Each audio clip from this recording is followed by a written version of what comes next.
planning board session and calling it to order, and may we have a roll call, please? Chair LaFaro, Present. Vice Chair Finnerty, Present. the Secretary is here. Board Member Catalinato is absent. Board Member Mutu, Present. Board Member Neely, Present. Board Member Fulham. Present. We have a quorum. Thank you. Please join us for a pledge of allegiance.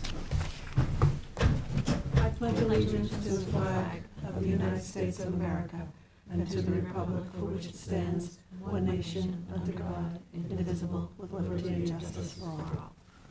Thank you. Okay, do we have approval of minutes? No. We do not. No minutes. Okay, we're going to go a little out of order on the agenda, and we're going to take number 21, I believe it is. Yep. Yes, Town Board referral, amending sections of the code for recreational. This is recreational. Yes. Okay. Do you have one of these? Now, Yes. everybody has a copy of the legislation? Okay, Michael, you going to present it? Sure, and thank you, Chair LaFaro. So 2 years ago, I believe we spoke here about medical cannabis. We went over some standards at the time, and we incorporated some of those standards that we knew were coming from the state for recreational, just in case in the scenario that someone who was pursuing medical would want to pursue recreational. But today, we're here now where we're looking at permitting recreational cannabis dispensaries across the town. And I wanted to take a moment to go over how we came to the current zoning districts that we've identified as potential landing sites. So we're looking at highway business and shopping center business with special exception standards. So for the most part, our special exception standards mirror the state. In many instances, we're preempted. While some towns across Long Island, while they didn't opt out of cannabis, they then passed their own regulations. We anticipate that they're going to have some legal issues with the state because they passed their regulations prior to the state releasing any kind of guidance document and or adopting their own standards. Meanwhile, within their guidance document, they have identified where they preempt us. And we took those standards under consideration, and we, as I said, mirrored them in our special exception standards. Now, we'll get to those standards in a moment, but why HB and SCB? So historically, towns across the country have put this use in LI 40 initially, not always on purpose. They had standards that were 1,000-foot setbacks from parks and schools, etc. And then it ends up being in an industrial area. Well, the problem was they quickly realized, and I learned this when I attended that APA meeting out west a couple years ago in San Francisco. Kyle Collins had asked me to sit in on that. I thought it was a joke, but here we are. Luckily, I did.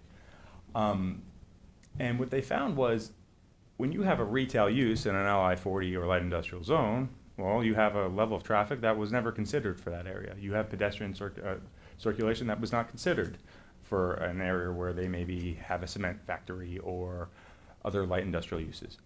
So eventually they reduced those standards, and they found that this use was better suited in the downtown and in their retail zones where retail is suggested.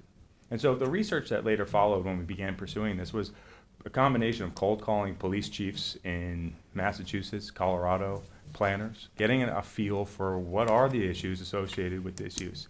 Is it benign? Is it just from the launch, where you have so many people showing up and and interestingly enough, so often their responses were, you're gonna need people to help with traffic. You're gonna need porta potties for long lines.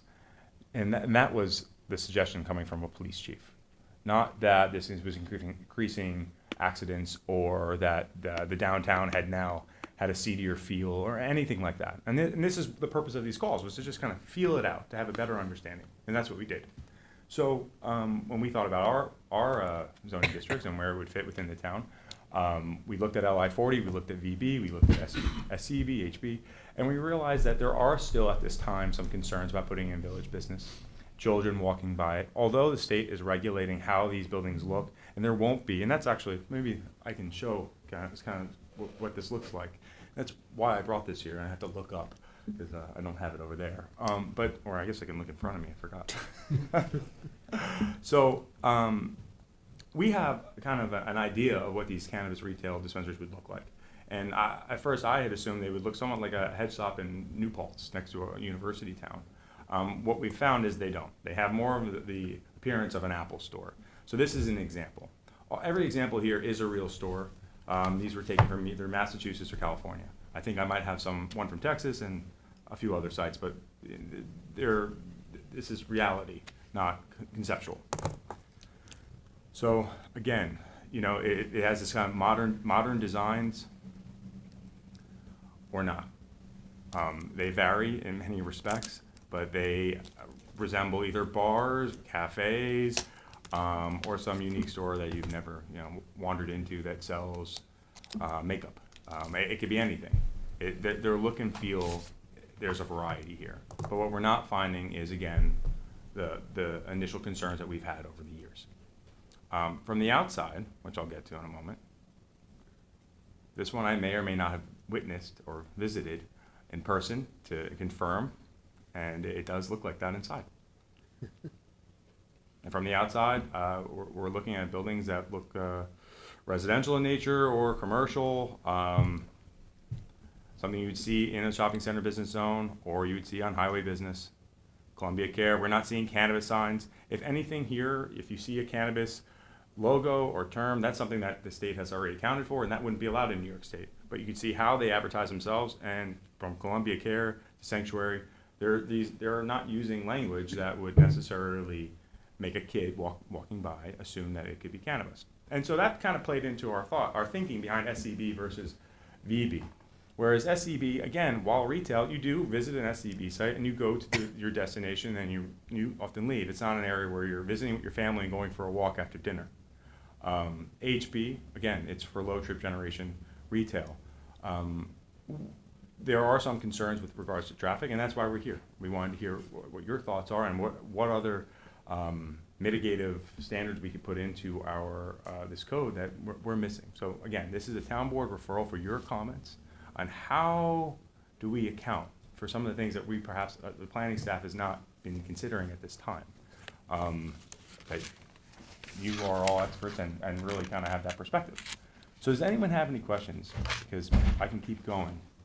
I have a question about Sure. distances. Sure. You've got 500 feet from a school, Mm-hmm. 200 feet from a church, house of worship, Mm-hmm. 1,000-foot radius from another non-medical cannabis dispensary. So I want to know where those distances, where they came from, Sure. Great and question. why you adopted particularly the one from schools, which is 500 feet. Mm-hmm. So the distances are all from the state. And They're we're- state said. And we're also preempted here. We can't make them larger. We can't make them shorter. You can make them larger. No, we can't. Have other towns done the exact same thing that have this? Other towns have passed their own regulations prior to the guidelines coming out. And while I can't speak on their legal situations, but we understand that they're going that directions towards lawsuits, including Riverhead. We've been told that they're going to sue the state because they passed standards. Now the state comes out with their own guidelines, and that's the perspective. But you're saying that a municipality cannot issue its own guidelines, not guidelines, but certainly distances from schools on this? Luckily Kathleen's is here, but, when MRTA law was passed, MRTA, marijuana, retail, tax, right, okay. That's why we have Kathleen. It identified these standards. It's 500 feet, these 200 feet, and it said this in this instance we're preempted by the state to go beyond or below. We can't say we want to ignore this, and I can't say that we think it should be 1,000 feet. They laid it out there. So as you know, like with the Energy Conservation Code, we can exceed the state. But in this context, because it was written and clearly defined, we don't have that ability. That's interesting. Kathleen, any reason that can you come? Good afternoon, board members. So basically, the state, through the Office of Cannabis Management, has promulgated these regulations, and they've decided that they're going to occupy this field, right? They're preempting these regulations for local municipalities, which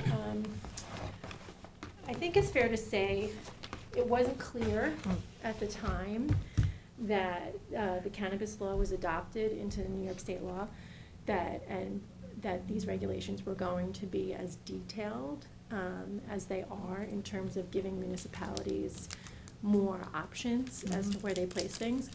So these are the regulations that have been posted. These are out for public comment right now. We did comment on a few of them.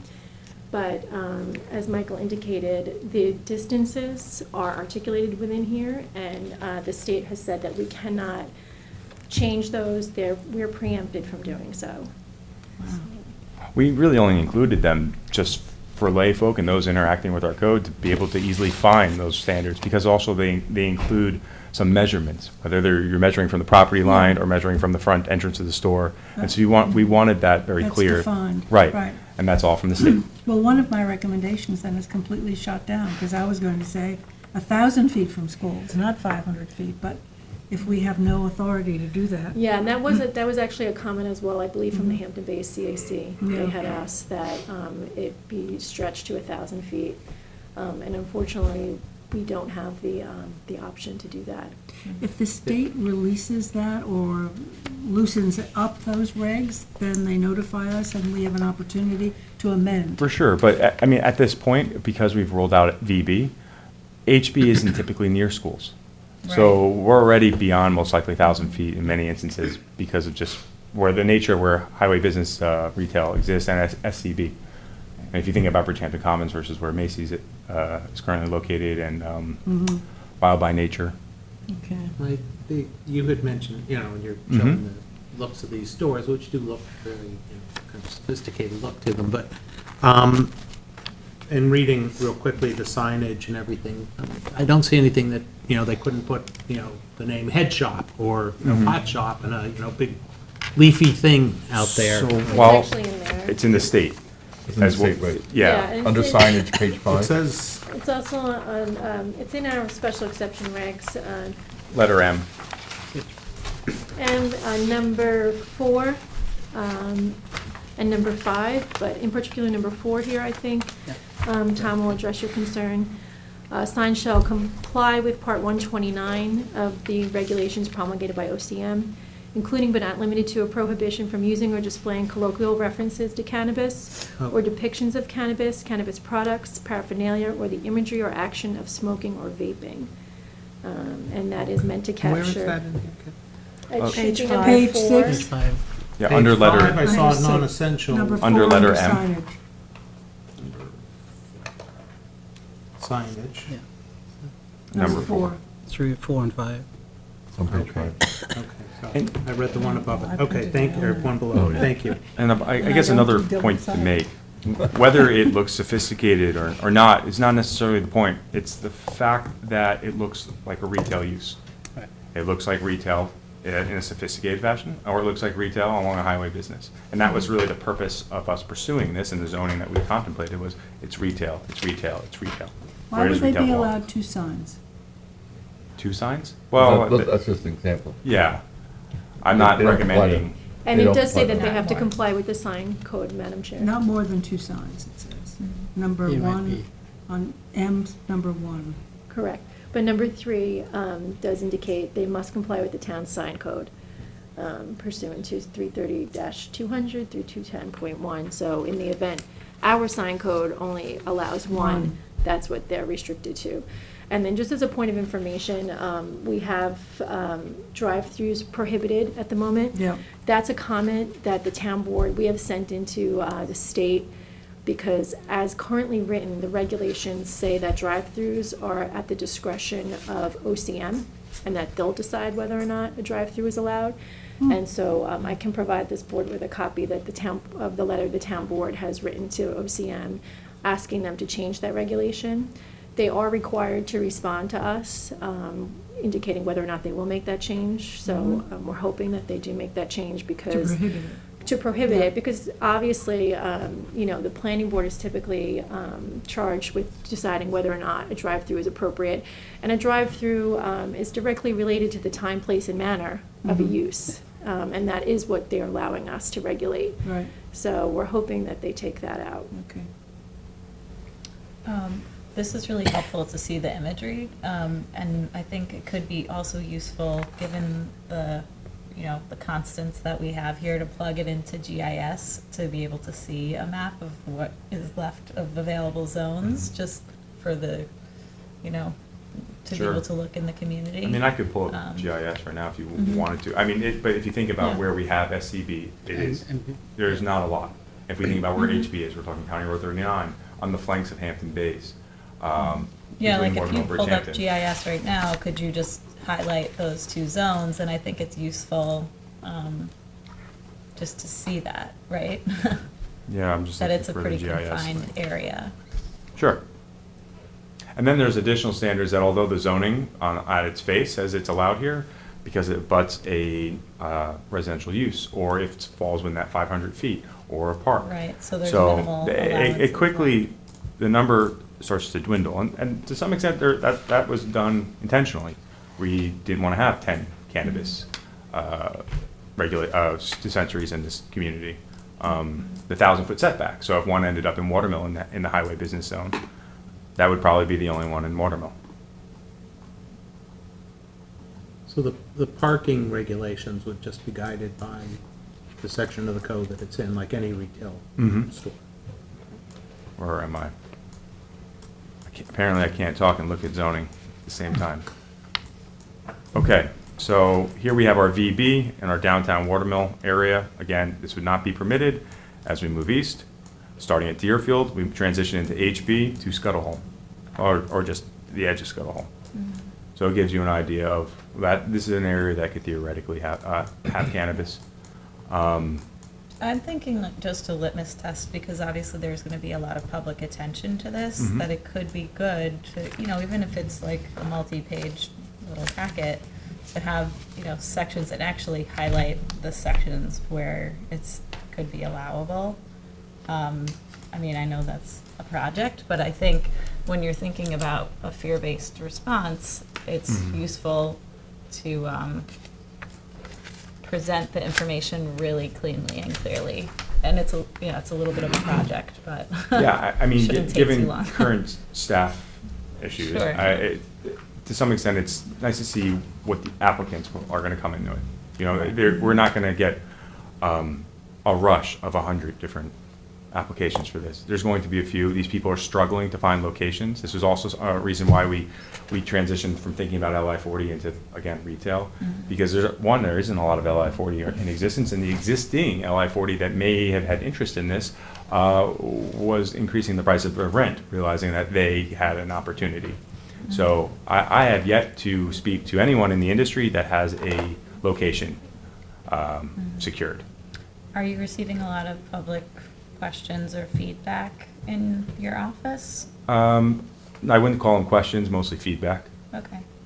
So that's again, just to reiterate, that's the type of, a little bit of extra work on the forefront to show someone, look, this is where it's allowed, you know, There take was a look at the, you had a you map know, at the if you front have door. that. Yeah, we did have a map. Yeah, there was a Yeah, map at the temple. so that's- I do not have that map on hand, and Easier. I don't think I have L Drive access here. Do I? I could actually, let's see if I have it. You could log out of there.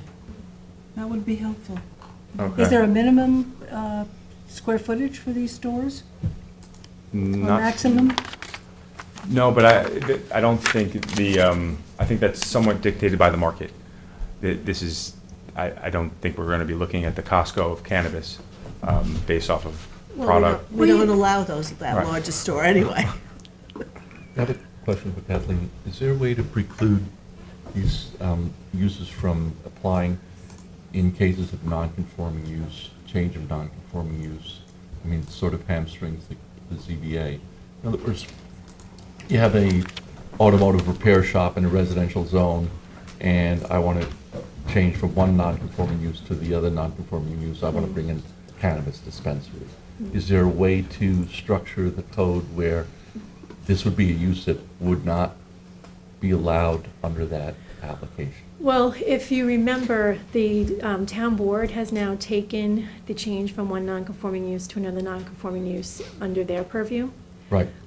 So we could, I mean, in the first instance, it would go to the town board for them to decide whether or not they would want to put a retail cannabis dispensary within a residential neighborhood. You know, I guess we could write code in there if the Is it board is so allowed under inclined. the- Is that illegal? Well, I mean, you'd have to go through the threshold for a change from one non-conforming use to another, which, as recently amended, trying to remember, Dennis, but it can't, there are parameters, and they have to show that it's less of it's a less intensive use Right. than that which was already there, and then that which is allowed. I don't know that you would ever be able to meet that threshold by putting a retail store within a residential zone. Well, if it's a nuisance, I'm thinking these applications typically come in with nuisance uses, like an automotive Sure. transmission shop, and Yeah. and then there's noise and there's traffic, Yeah. and we just want to get rid of this, and here's the guy who wants to bring in a retail cannabis dispensary. I mean, we could speak to the town board about amending that code and adding language to prohibit To the cannabis extent that it dispensaries. could, I would see, because that's the one avenue where I see these uses coming in Slipping to in. residential zones, and if it can be somehow incorporated into the legislation. Do we want, so we want to make that as a comment then? And I mean, I would, Would you, okay. if you can list this use as, Prohibited. because it becomes problematic, a lot of times you'll have even members of the community who say, this is such a nuisance use, please bring this dispensary in. There Okay. might actually be support, but if it's codified, you would sort of eliminate that whole discretionary aspect of it on the town board, so. Okay, so we'll take, that's our one comment, and I guess, Kate, your comment, I think, should probably be taken into account, that we'd want a town board in the future should continue to. Educate the public Right, in a, okay. you know, in a clear way, you know, to show the work that's been done, to research this, you know, make appropriate decisions, and then, you know, kind of what's left visually, I think. You want to illustrate the potential sites? Yes. Sure, yeah. Okay. I And mean, then, it's not Michael, a if there's any legislative comment, but change more from the public state relations. on distances, that we have the right to amend the distances. Okay. Mike, back to the We parking, can't. if I We're could. locked into them. Sure. No, I just have one comment. Sorry. No, it's all right, I'm taking notes. You know, from what I've seen, you know, in the press and even the comment you said, the one police chief somewhere said, you know, I have a porta potty or something. I would think these stores may be very busy, at least, you know, the first wave of them may be different 10 years from now or something, but we talk about doing a traffic impact analysis of the roadway network is okay. Is there a way to request some kind of a demand for parking in a shopping center? You know, if this is going to be a high-volume location, I can make that as a comment. yeah.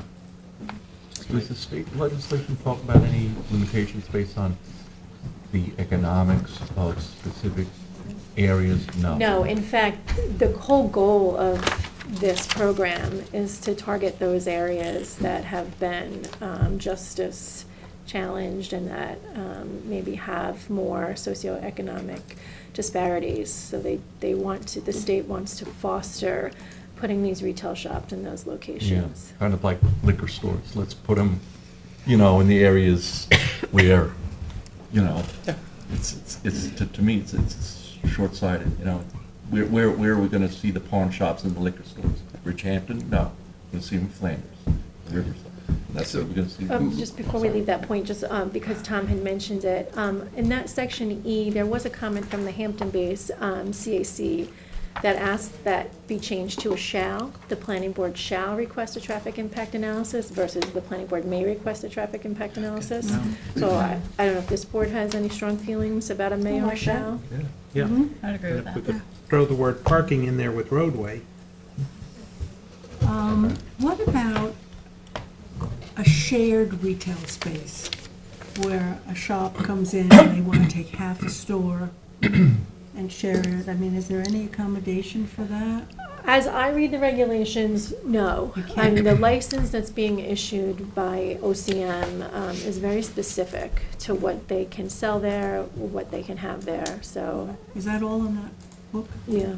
Is There's that another one, online? there's actually two of them, yes, yeah, so there's a whole, the website is actually pretty user-friendly, to be fair. What is it, So, Kathleen? if you go to New York State, and you put in, let's see, it's at the bottom of this. It's MRTA, that's your Marijuana Regulation Taxation Act MRTA.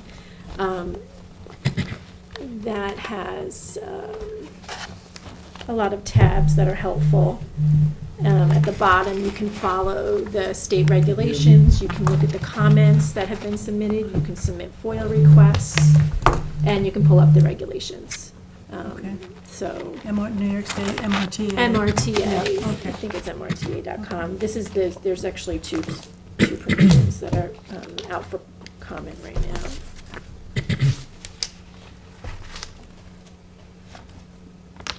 I just only was thinking from a planning perspective. Yes. The question, because you already alluded to it, is, so in the HB zoning district, you can have a 15,000 square foot building, and in the shopping center, it's sort of unlimited. So the question, is just, are we considering as part of a special exception standards, limiting the size of, Yes. because Yes. he just alluded to, he said, That's a we're very not gonna good- get a Costco size, But it can go but up maybe to 15,000 square feet, so I'm mentioning that as an Yes. issue. We can make that as a Weed comment. world. Right, and that impacts the parking, the bigger. That's right, it is. so that was my only planning related question that I posed Yeah. to the board.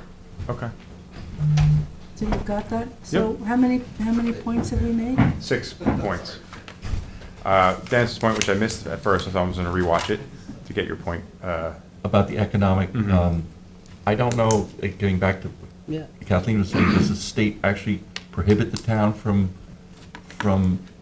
assessing economic demographic where these sites are located? In other words, can the town, our town is pretty well mapped as far as income, demographic income.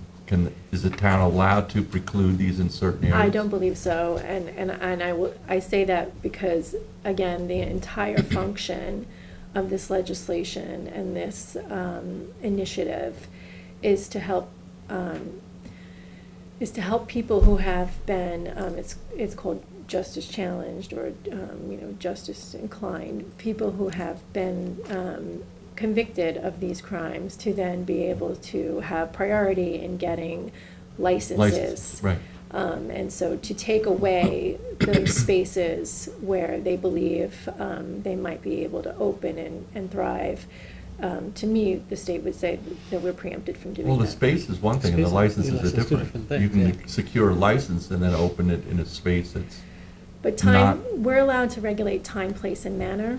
And I don't know that studying socioeconomic impact is going to qualify as something that they're going to say we're allowed to do, right? They want to occupy this field. They want to occupy the breadth of issuing licenses and where these dispensaries can be located. And I just. well, that seems my- to run counter to the whole justice narrative, to flood the areas, we know where these are going to go, where rents are cheaper, where there's a proliferation of people who may be inclined to patronize these facilities, and let's put the liquor, Well, that's not- where the Yeah. liquor stores go. Not necessarily. Many of the inquiries we've received are about high-end boutique-style Yeah. cannabis centers. Those are the calls we're receiving at this time. Maybe now initially, but maybe it's my cynicism, this is gonna be a race to the bottom. And Well, we we all can know make that- where these are going. And the only tool we have is the 1,000 foot Right. distance between shops. What if the town could identify certain areas where there's a certain income threshold and say sites cannot be located within certain communities that may not meet certain income demographic, That's rough to income demographic? I think it would go a long way to even promote the justice narrative. So you want that as a comment then? I'm It's thinking the tricky. town might be Yeah, I mean, Yeah. there, hamstrung about it. there could be a Very counter argument tricky. to that, that now you're limiting people's ability to enter the market. I think also that you have to remember that, marijuana is legal now, and the state is really going through And a the lot of state- effort to take the, to take the sting away from it, to take Mhm. the negative connotation away from it. So I hear you, and I think we're kind of, you'll say what I'm saying is exactly why you want to, have those parameters, but I think by doing so, the state's going to say, but you're still attaching then like this negative connotation to marijuana, and we're trying to say it doesn't have to have that negative connotation anymore. It's legal. It's something that adults can use. I think also. Sort of like a wine bar versus a bar. Well, a talking point from one of the stakeholders that we're familiar with would be that by doing something like this, you're promoting the black market in that area versus allowing a regulated process to exist. When one is purchasing this product, it's highly regulated, it's tested, it's sealed.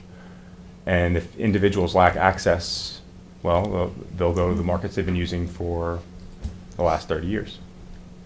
Can you?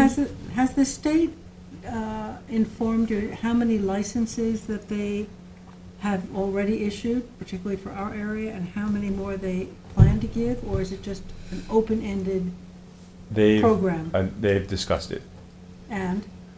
I think our region, which is from, I think, Western Suffolk County to Montauk, was initially, I believe, 22. 22 licenses. And I think they doubled that number to 44. So it's 44, and how long are those licenses good for? Is there a term? I'm not sure. No, I'm not aware of a term on the license, no. Well, I They think may have to that, reapply.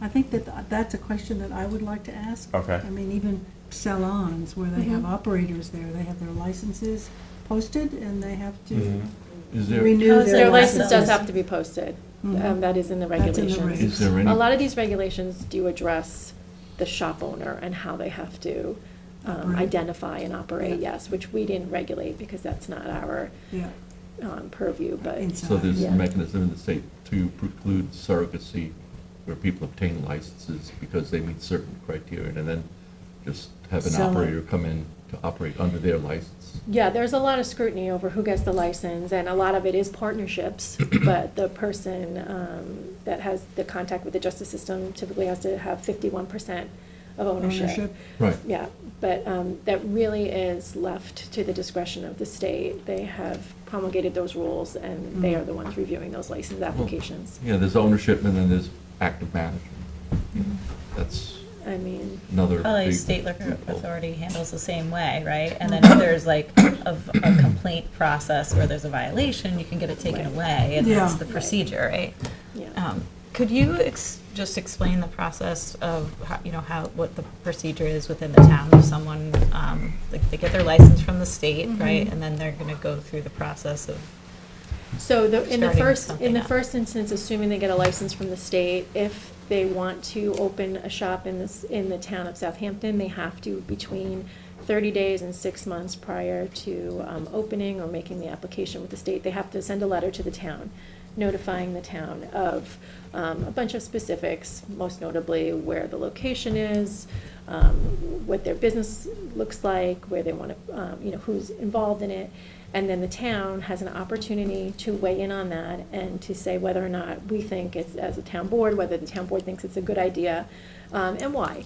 And then we send that back to OCM. OCM has to respond. They may say, we've decided to issue it in any event, but, then OCM has to address with specificity why or they did or did not follow the town's advice.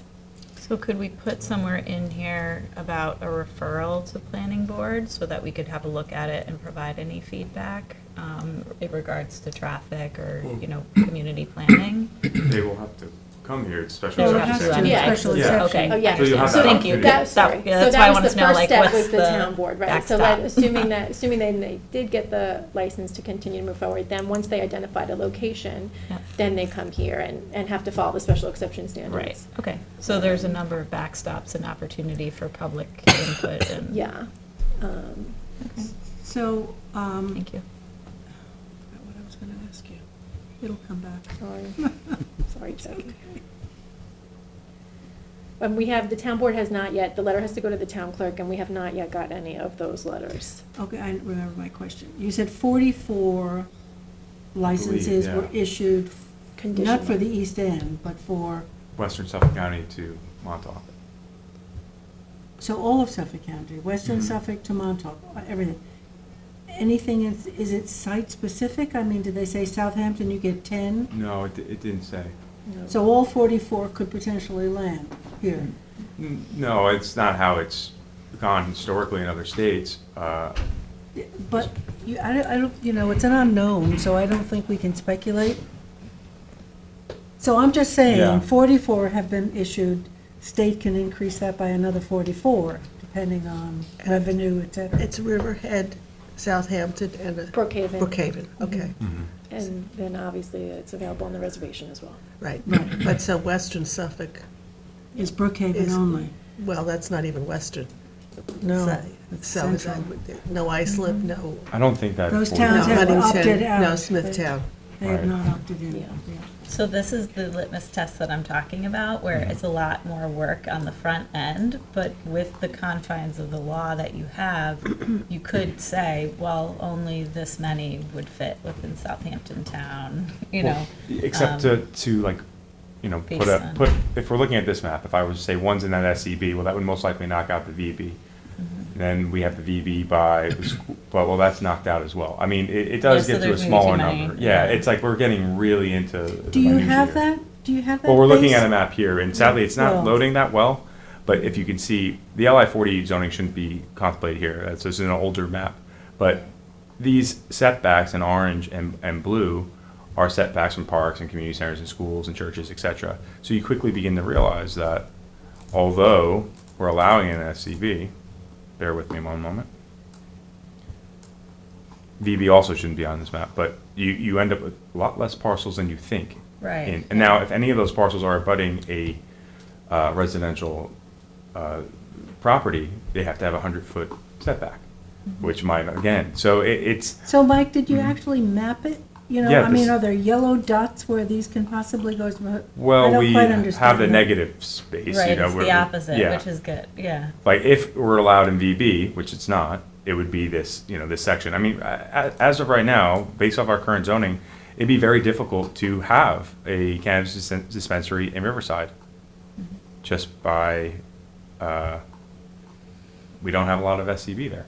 I mean, I could look at another hamlet, but And the villages within our town are not part of this. Correct. no, None yeah, of they're them, not, they're not part None of it. them, yeah. It's also probably, I don't know if it's worth noting, but I mean, obviously, these locations are gonna be driven by the market, right? Driven by availability, by landlords who wanna rent Yeah. to these sort of establishments. And as we are starting to learn and understand a little bit more, we also understand that if a landlord doesn't own the building, if they have a mortgage on the building, banks will typically be hesitant to allow that lease because marijuana is still illegal federally. Illegal, yeah. Correct. So unless a landlord outright owns their building, we're hearing, I've heard from a couple of license holders after the town board meeting that they will not be renting to them because the banks will not back that business plan. Right. So just as an aside, that's limiting too. So as long as we have an opportunity in this legislation to amend it down the road, I mean, Always, that's. yeah. Yeah, Well, because a always lot of to the this new extent- legislation, Yeah. we look at a referral, we ask questions, but then the reality sets in when it really happens. And we really need the opportunity to go back and look at it again. I don't know that the planning board gets a second bite of that apple. I don't think so. If it's 3:30, you'll always get that referral. Yeah? Yeah. All right. Yeah. And I hear you, particularly here as the state regulations continue to evolve. Yeah. It's very likely that we're going to have to make some amendments to this. Yeah. This is the first stab on a very complicated, trying to do it right. Yeah. Yeah. But And there's with good not a lot of backstops. discretion based No, on our the hands state are tied, regulations. yeah. Yeah. Which Yeah. we, again, I don't believe the town board anticipated in 2021, when they had the decision before them of whether or not to opt out. Yeah. Oh, that happens so often, Yeah. right? Well, we know I think it's we have the some community pretty because solid the comments, though, Shinnecock's, to give Yeah. to the town Okay. board. that sort To of, generate a report. Yeah, so Yeah. you'll generate a report, let us know. Thank you, Kathleen. Do you Good want to see adopt you. it now? Thank or you. No, Do write you want, it do you up. want to, we Yeah. might not have another opportunity to bring it before you do it. When is the, Well, can you email us? Yes, I can email it. I think Okay. it'll be April 11th. Okay. Okay. Okay, great. Thank you, Okay, guys. thank you. thanks. Thanks, Mike. Thank you, Kathleen. Okay. We don't have a meeting before April 11th. You don't? No. Our Okay, next so I'll, meeting's the 13th. so, no, I'm not. If, So they're gonna keep this open though, aren't they? I mean, no, the that's a town? notice of adoption. So I think you would actually need to adopt it now, adopt these comments now, and I will circulate afterward. We've I done wanna that in make the sure that past. the language in your report is correct. You love the language in my reports. I never do, Mike, you know that. Michael Angelos, can you? Come back to at the love end of the Yeah, meeting. yes, that's what I was Come just back gonna at the say. end of the day. Come back later, and we'll Really? take, and we'll Yeah. adopt it. Yeah. Okay, all right. Do you want to write something up for this afternoon? Yeah. Yes, Thank you. Thank you. thank you. Pretty screensaver. Yes. So Anthony, is Anthony here? Yes, oh, there you are. He's right there. I'm right here. Page 10, number 1, Hampton Punquag. Yes, let me just. One second. So this is Ponquag Avenue, East Montauk Highway, Hampton Bays, King Cullen Shopping Center over here. This is a shopping center. This is the senior center here, the community center, Town-owned, the right? town-owned. And this is the lot that it's on, in yellow. It's an existing lot, but the town is formalizing that through this process. So that's why we're here. We actually, this goes back to 2019 when they first submitted the application, but they had to get the health department approval. There was some things that we simply couldn't waive. But what I would say about this is, and I spoke to Jim Burke about this, but part of when they did this, all of the parking, cross-access, all those legal documents that were established as part of the PDD Yeah. remain in place. They do. And they were the part of the agreement when this was purchased by the town. So all those, So the shared parking. shared parking, everything. Will stay in place. everything will stay in place. And then that will be it. So what was the rationale to carve out this piece? I think because the town was renting the property at an And now they unbelievable bought high it cost, and they from bought Law. it. Yeah.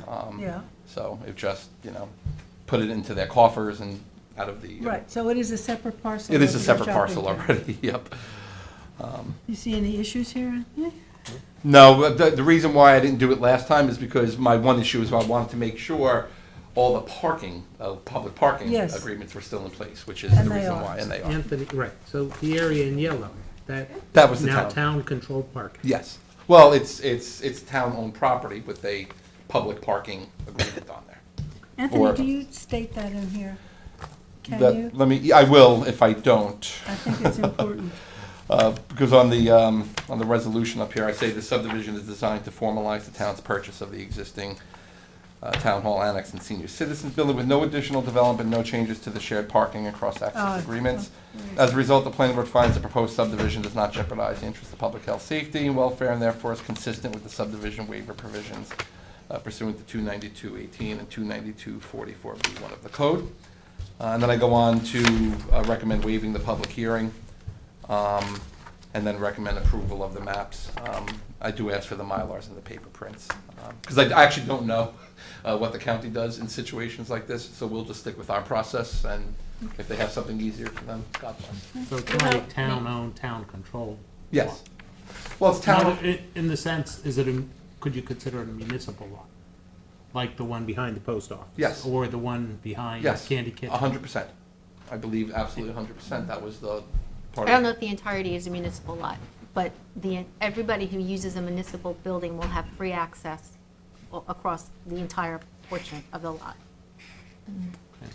And what about maintenance? Because it's all connected. That's why with I'm saying I other- don't know if it's a municipal lot. I would have to look Yeah. and see how. Well, yeah, so what I think to that point is whatever the PDD legislation at the time that created this, including the cross-access agreement, who's responsible, must remain in place. Okay, Uh, so as it's they- all Shared taken care of parking. anyway. We shared park, yes, the shared parking For the buildings agreements, that are on that 100% development. are in place, yeah. So it may not be a municipal parking lot, but the shared parking Shared agreements parking, are yeah. still in place. Great. Any other questions? I'll move it. Motion by Dennis, second Second. by Gloria, and all in favor. Aye. Opposed, abstentions, 6 in favor, 1 absent. Evergreen Fields, Yeah, page so this is, 14. This is the one Old Country Road, here up in East Quogue, if the board remembers. I'm actually gonna come up there as a matter of fact. Is there a pass out? There was a report of sent, but. Yeah, because it was not, Changed, right? You changed the, well, wasn't in the packet, then it came, and Then then it it came, came, yeah, then it you came know. again. And, That's about half about what happened, I'm sure, but, and I was having issues with my laptop yesterday, and I kept getting the packet as your attachment, and I'm like, what the hell's going on? Oh, no. Then I realized that my internet went down. that's why I decided, let me just come up here. I knew that one was an issue. So the board remembers, we looked at this. this is an odd shaped piece. Yeah, if you look, the long strip to the west there is vacant. That, would have a common driveway up to the bulk of the property where they would have 3 lots. That second shaded lot is a lot that has an existing residence on there. When the planning board first looked at this pre-application, this is the 4th one that we're looking at here, they wanted the lot line change as part of this application to just correct an encroachment with that existing residence. And so what happened was we had multiple plans that came in with this, okay? We had a yield plan that shows 3 lots. Then we had a PRD plan, okay, that showed 3 lots with 50% of the area of the property encumbered by conservation easements. That in and of itself doesn't qualify as a cluster because to have a cluster plan, you have to have a separate open space parcel, so you couldn't count easements on a property. I should say in certain instances you can, but this wouldn't be one of them, okay? And then I was trying to figure out the other map, and the other map was what they call the preliminary map, similar to this one, and this was one that has 30% of the lot area encumbered in easements on the property. And this was the map that the planning board looked at their 3 other pre-app reports. So I sort of refocused on this one, only because this is what the board looked at previously. And so I think what the issue was, for a cluster plan, there's no adjacent open space.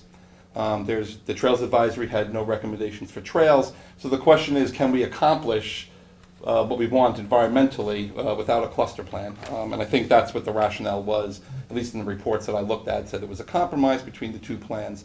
We could preserve from the adjacent properties, because if there was ever going to be anything that would be preserved, it would be somewhere over here. Plus it's APOD. And It's APOD. This property's also been largely cleared with some regrowth. It goes way back, so you could see Oh, I that see. property is cleared. Yeah. So, on balance, my thought was, is the town, then you gotta go through things. Does the town wanna take this property? Will they, you know what I mean? So I thought that maybe the planning board's first 3 pre-application reports were probably correct in that I would recommend the 30% of the property being encumbered with conservation easements, but it's not a cluster plan then. It's still a standard plan, but Meaning that they don't get setback relief. they don't get setback relief. Yeah. So that was my rationale.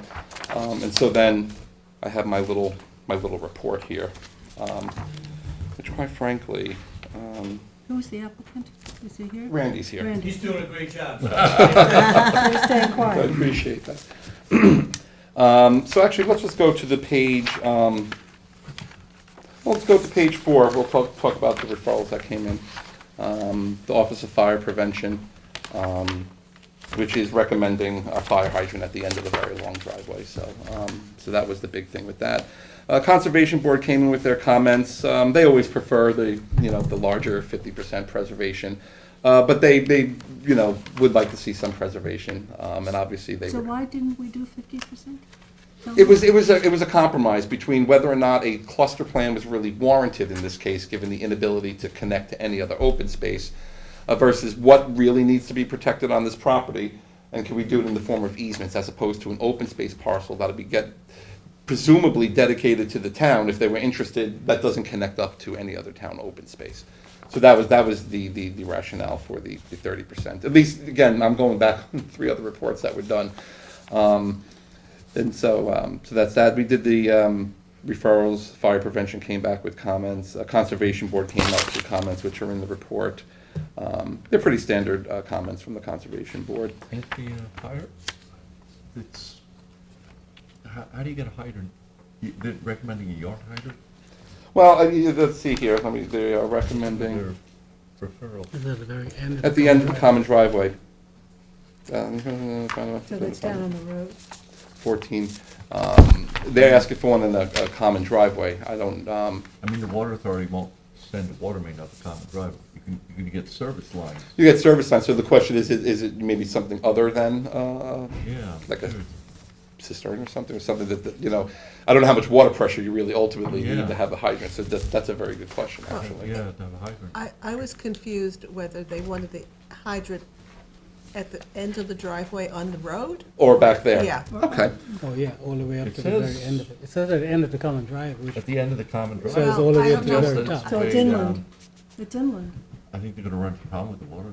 so- well, I think what we could do then, Dennis, is, you know, we'd say this was the, you know, per the recommendation, you know, the planning board will, on a final application, re-refer to the agencies, like we normally do, Yeah. and see what comes back, you know, only because this is what they recommend, and This is a pre. I rarely ever, you know, contradict them, but maybe we'll note here in Dennis that this To could be an clarify. issue Yeah. with the water main going To up there. And to clarify the clarify. recommendation. Yeah, we could do that.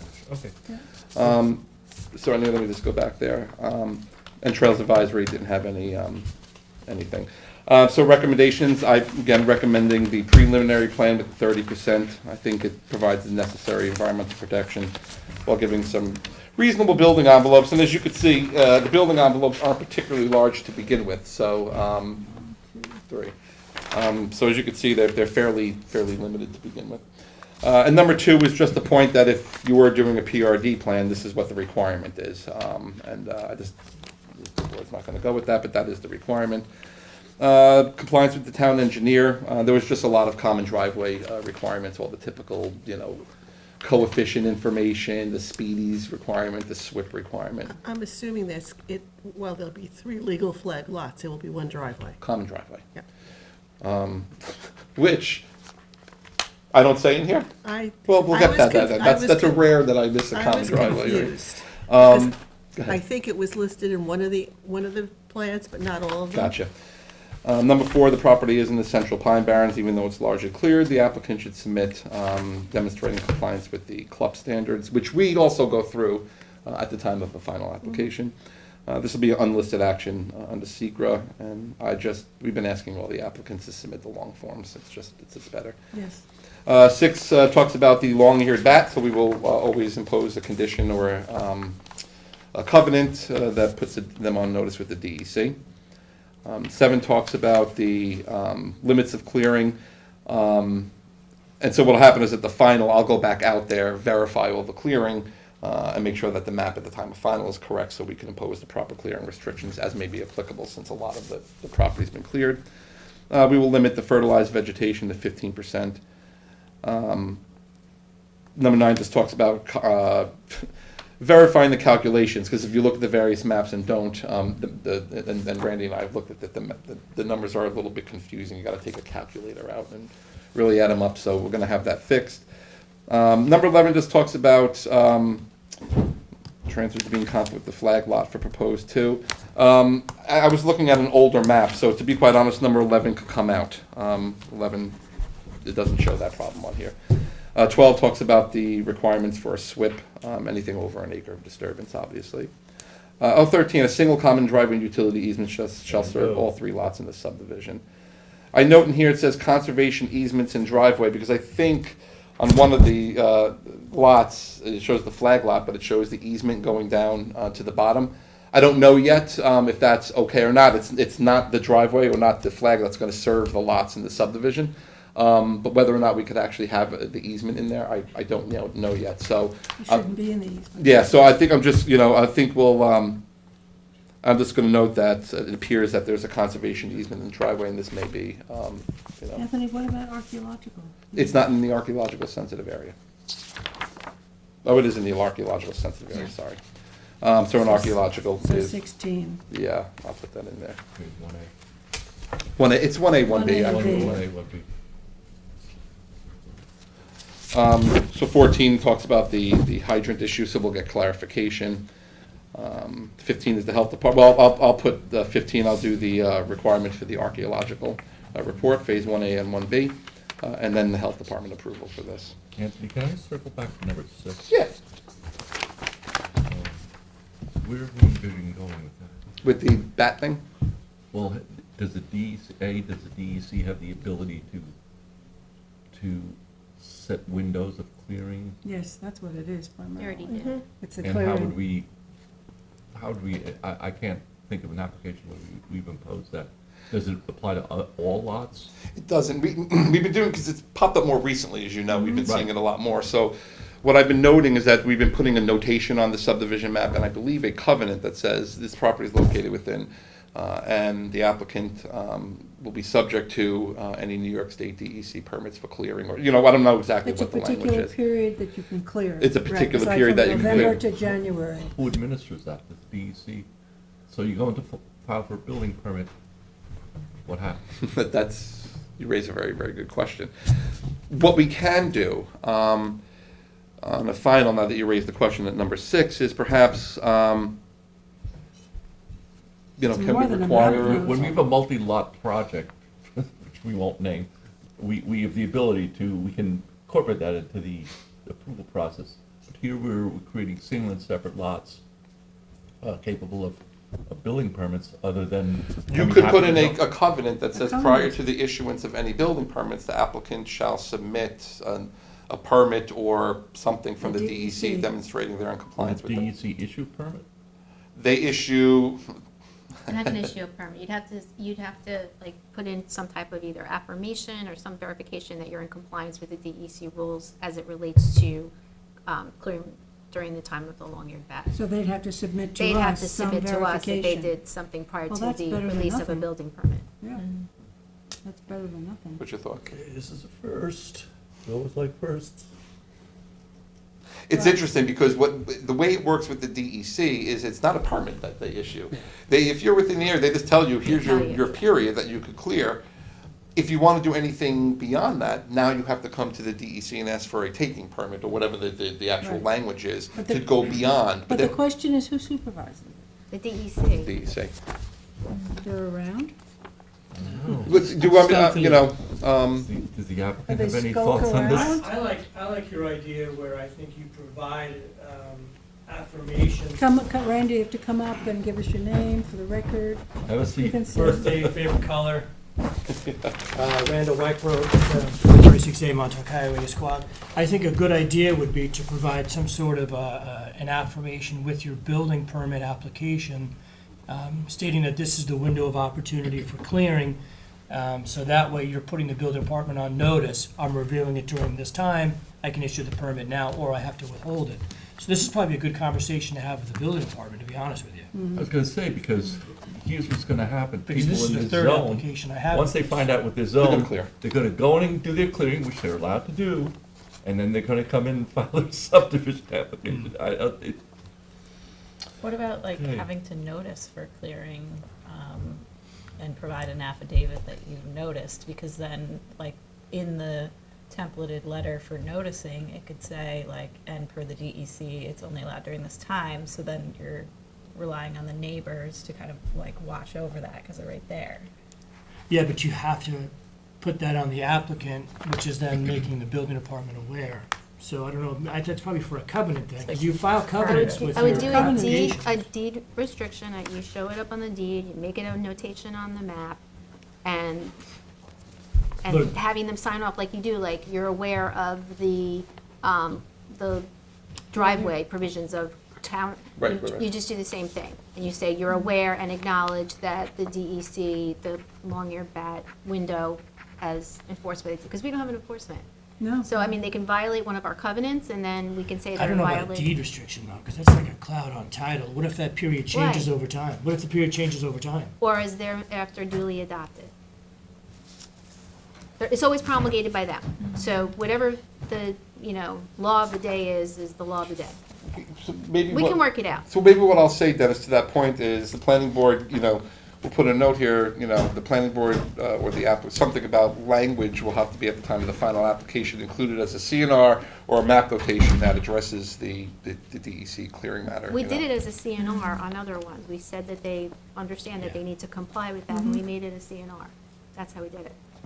There's But still no, it's, I know exactly what you're saying. it still doesn't allow, like, I just want to bring it up again, because I think it's like citizen policing then, right? If you have to let your neighbors know, I'm about to do something, they're gonna notice, right? And then those neighbors are wondering if you're in compliance, they've already received a letter to that effect. And then if they see that it's outside of those bounds that you've been required by law to notice them of, they Yeah, can but we then typically don't report it notice to the neighbors DEC. about anything Not once on an the building approval's permit. done, Right, yeah. It just makes it, so, I understand it's an issue, it ties into the clearing in general, that we also have this, Yeah, I mean, I'm thinking about, we've got conservation easements, and we've also got fertilization limits. How often do we get overcleared property? All the time. Well, again, if you have to notice your neighbors that you're about to be clearing and what the regulations are for that, the then other you'll side get, of it is, it'll stop it. upon It'll stop verification, recording. we could, I know it's a DEC, permit thing, but, can we impose the clearing limitations in the period? Now, No. What do you the mean? building department, I'm sorry. The building department does have a mechanism to require periodic survey updates. So where's the window? They cannot clear between March 1 and November 30, is that it? It's something, yeah, it's something. Yeah. I But mean, we've they enforced can, they that in can Lewis Road require, with the clearing. the building department has the ability to require to have the survey updated as of March 1, showing That's the an clearing, interesting one.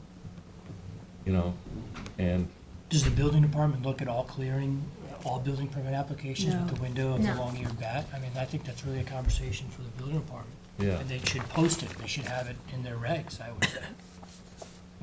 We're not gonna issue permits for this during this particular period of time.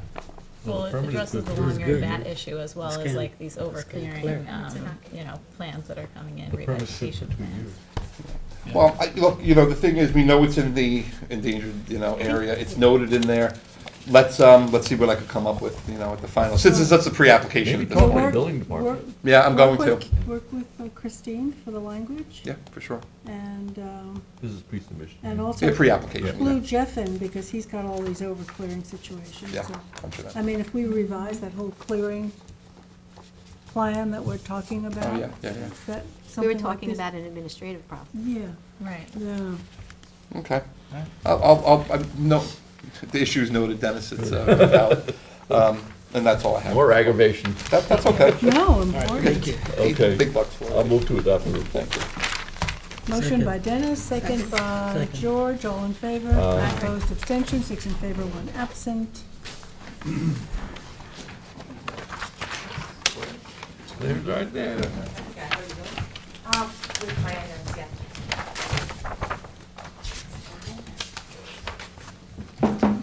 Claire, you've got Mill Creek? She's gonna have. Mill Creek Heights. We don't have a page number. Page on it. It's 18. 18. Page 18. Oh, page 18, okay. There's a resolution, I freshened up the resolution in there. So we- Yeah, what look was at in this the- one, Claire, the one you're Yeah. Yeah, distributing? the one, Okay. the one in the packet is not complete. So there's I two, take notes. two actions with this one. Actually, I didn't realize there was two maintenance bonds, or two bonds associated with the subdivision. This was a Jackie Fenlon and Nancy handled it initially, so. Okay, so this is the release of Cleaning it the 2 up. bonds? Yes, so let me get to the page like you are. Just to show you the aerial. So the subdivision is almost fully built out. There's a couple house lots left. But the road is in good condition if they did all the work. So this would be the release of the performance bond and reduce the amount for a maintenance bond for 1 year, which is typical with roads. So that's the resolution that you have in front of you. The second part, which is, if you flip it over, is that there's a bond being held for performance, and that was for revegetation of this front part of this lot to screen it off and to make it more natural. Is that a lot or a buffer? It's a buffer, it's a town-owned parcel, Yeah. and it was just gonna be revegetated, because you can see there was like an access way at one point on this Yeah. area, but this has all been revegetated. I thought the last time I drove up there, and I haven't been around for the last couple of weeks. Yep. They still had the sign for the development on that parcel. On Yeah. this parcel, Yeah, on the one on the road. They do, they have a temporary. sign here, is that yeah. right, or this side? Do you remember which side it was? What side? It's on the far side of the road. East going side or the north. west side? Do you remember east side or west side? East side or west side? I can't remember. I can't remember either. So make sure that's taken down, right? Yeah. think Yeah, it's I the- mean, like I I think said, it's the east I've been side. out of town for the last 3 weeks, so Mhm. it could, but the I last think it's time the I east saw side. it. Okay. That'll be a condition, I can just add that at the end of the resolution. And so the lot behind it is a development lot? The lot, this is a development lot technically. That's So But there are I two- think this person owns it because he wants his view kept, so. Okay, and then, so there's one more to be developed? Yeah, one more here to be developed. So, the road is in good condition, it's recommended for a maintenance bond for a period of 1 year. That's the first resolution. And the second resolution is to release a bond that's being held that was established in 2018, and that was for the revegetation of this area. The Spitler fence, which is installed along the buffer here, so there's no encroachment. And then the monuments for the entire subdivision. So that's all been done. So I'm recommending that that bond be released too. Typically, sometimes you'd want a maintenance bond for the landscaping, the revegetation portion, but it's been 6 months already. It'll be another year with the maintenance bond, so I don't know if you want to have a maintenance bond for that revegetation or not. We'd have to get an estimate if you did on this case. It's important that it be revegetated, right? It's The one on the been road. revegetated, it's whether to be, you want a maintenance bond. Maintenance. But we'd have a maintenance bond already in the road for an additional year, so we can So make we sure can- that it's still in Okay. place if you just want to release it. So you want both on this one resolution, Claire? Yeah, I'm gonna add that the performance bond associated with the veg, the monuments, and the fencing be released, because all that work's been done. Okay? All right, great. So one resolution for both, is that good? Fine. Motion Fine. by Kate, second by Dennis, all in favor? Aye. Aye. Opposed, abstention, 6 in favor, 1 absent. Okay. Number 4? Number 4 All right. is Well, that's that store. Yeah, but this is gonna be an extension of the action deadline Oh. until Howard, the April River 20, Cove? yep. This is an action deadline? Doesn't say. It's an Is it an action extension. deadline? Yes, it is, sorry, Jackie. Action deadline, and we're gonna do an extension of that until April Okay. 27th. To April 27th. Yes. Okay, motion? Motion. By Kate, second by Gloria, all in favor? Aye. Opposed, abstentions, 6 in favor, 1 absent. Claire Loaves and Fishes. And that's page 24. And I have a newer version of the reports. Since I issued the report on Friday, I talked to the town attorney. We got some clarification on the ZBA variance. And upon consultation, the ZBA town attorney agreed that it is specific for a project, a ZBA decision, it references a plan. So a modification in this case, or this is a new application, would go back to the ZBA for clarification and Okay. a decision on the project. So this is, otherwise it's the same report. This replaces, Yeah, yeah. exactly.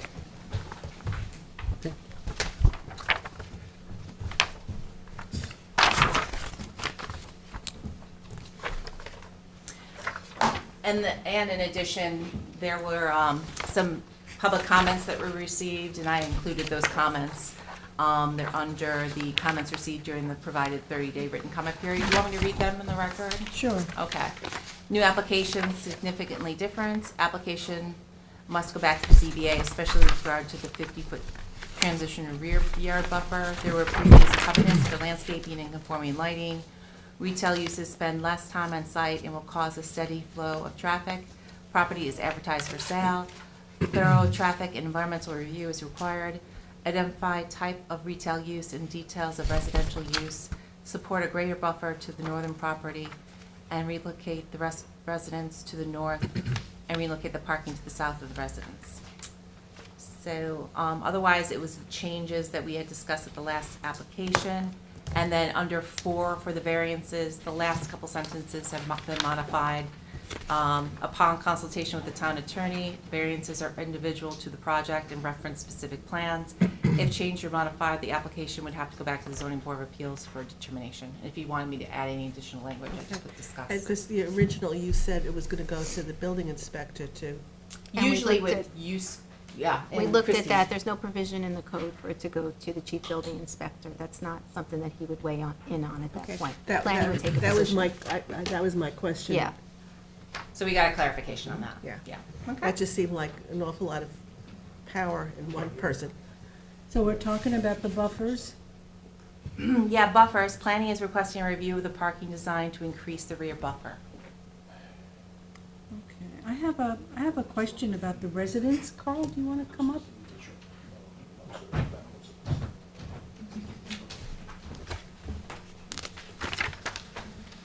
Good afternoon. Carl Benincasa for the applicant. Carl, so I had we talked a lot about the buffers, we talked about that little statuary center, parking, but we didn't talk about the residential building itself. Can you talk a little bit about that? It is a 6-bedroom house. Are you talking about the specifics of the build or intended use of it? Yeah, or- intended use. Yeah, it's going to be used for housing for staff Staff housing? Staff housing, Staff that's right. for. Strictly a residential use. Yeah. For For Loaves Loaves and and for the Fishes? staff of Loaves and Fishes. Yes, that's right. Okay. That's her intended use, but it is a single-family residence, so But that my- use could change. But my question is, it's not going to be used as an extension of the inn that they have on their property? No, not at all. That's not the intent. And if it was, if like a bed and breakfast, we'd have to come for special exception approval for We'd that. have to come back for that. That's right. Claire, do we want to put anything in this report about that? We could. So you want to say something about the residents? I don't have a residence here No, it's yet, not right? referenced at all. That's why I brought it up. Okay, so you want to say the residents, it's a 6-bedroom, Is intended for staff housing. Do we have any requirements for that, staff housing? Yeah. No. Is there a reason you want to include that? I just don't know. Well, the we've covered relevance. everything on the property but that building. Okay. So when I read this, I thought, well, gee, we're missing a piece. Sure. So I think we need to reference it. I think that's fine. That's the intent, but I don't think it would be, we would want it, a covenant that it'd be limited to that, because who Didn't knows say down that, the road. but we'll Okay, just- Yeah. that's fine. So in other words, then you could revert it back. To just a single-family residence. well, it would always be a single-family residence. Yes, So it I'm saying, starts out that's- that what I'm way. saying is, we don't want to commit in perpetuity that it's staff housing. Right. That's it. No. But that is the intent right now, absolutely. On the public comment summary, the third bullet, additional parking proposed, I don't remember the context of additional parking. I know we talked, and it's in here, It trying to meets- create a bigger buffer Sure. and moving the parking around, but I don't remember additional parking. There's no additional parking proposed beyond what is required. There was, we're asking because of the cross-access that we be afforded 2 extra spaces. Right. But no additional parking is proposed. I think maybe additional to the previous application is I think perhaps. that those comments reference the previous application, do they not? Oh, maybe that's, It Well, may that be was the additional in comment. reference to the previous application, okay, maybe perhaps. that's, Which that's, was- okay. At the hearing, they just said that additional parking is proposed. I mean, they didn't say contacts compared to what, or that was just what their Yeah. comments was, so I put it in. Okay.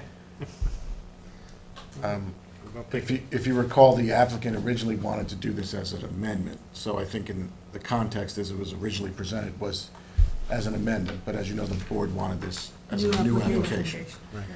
So nothing is additional from what was originally presented, at this point, what was originally presented when we filed the application. Okay. And so the sanitary flow is all okay? It is conforming to what was approved one time before this, 777 gallons, was with the health department, so. Have you been to the health department? No, we haven't. That process is, we've retained an engineer to start that process, and I think the application is going to be very soon. But obviously, we'll need that before we can get Yes. our final approval. So do we want to say that, to comply to that? I mean, that's a prior application. It's not this application. Well, I just give the history under the two sections, under two. And I say that the health department denied any increase in flow, so they would have to comply with the 777 gallons. Previously granted, that's what my point is. Right, so under SECRA, do you want to say that? It's on the plans. The plans show 777 gallons per day, so.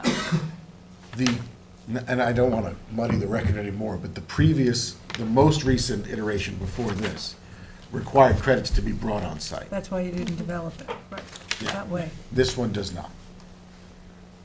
So why are we using that number? That's my only question. That is the on-site number, the That- 77. Current, Current. Yes. okay. I just wanted to get a history of what stopped the previous project from going forward, and that was the Okay. gallons. I mean, I don't think that's necessary, because that does muddy the water. You know, Well, it's a secret issue. It's an environmental issue. Yeah, Yeah, definitely. Yeah, so then you will look at secret at the next step. Okay? okay, any other questions? Carl, any? That's it. I'll move it. Okay, so we're going to adopt the pre-submission conference report by Dennis. Thank you, Carl. Thank you. Second Thank by Kate, all in favor. Aye. Opposed, abstentions, 6 in favor, 1 absent.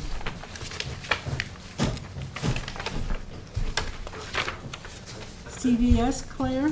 Yes. Is this the traffic? This is traffic. So, let me get you to a point, the next 30. page 30. This is CVS. This has been an ongoing project that was submitted prior to even COVID.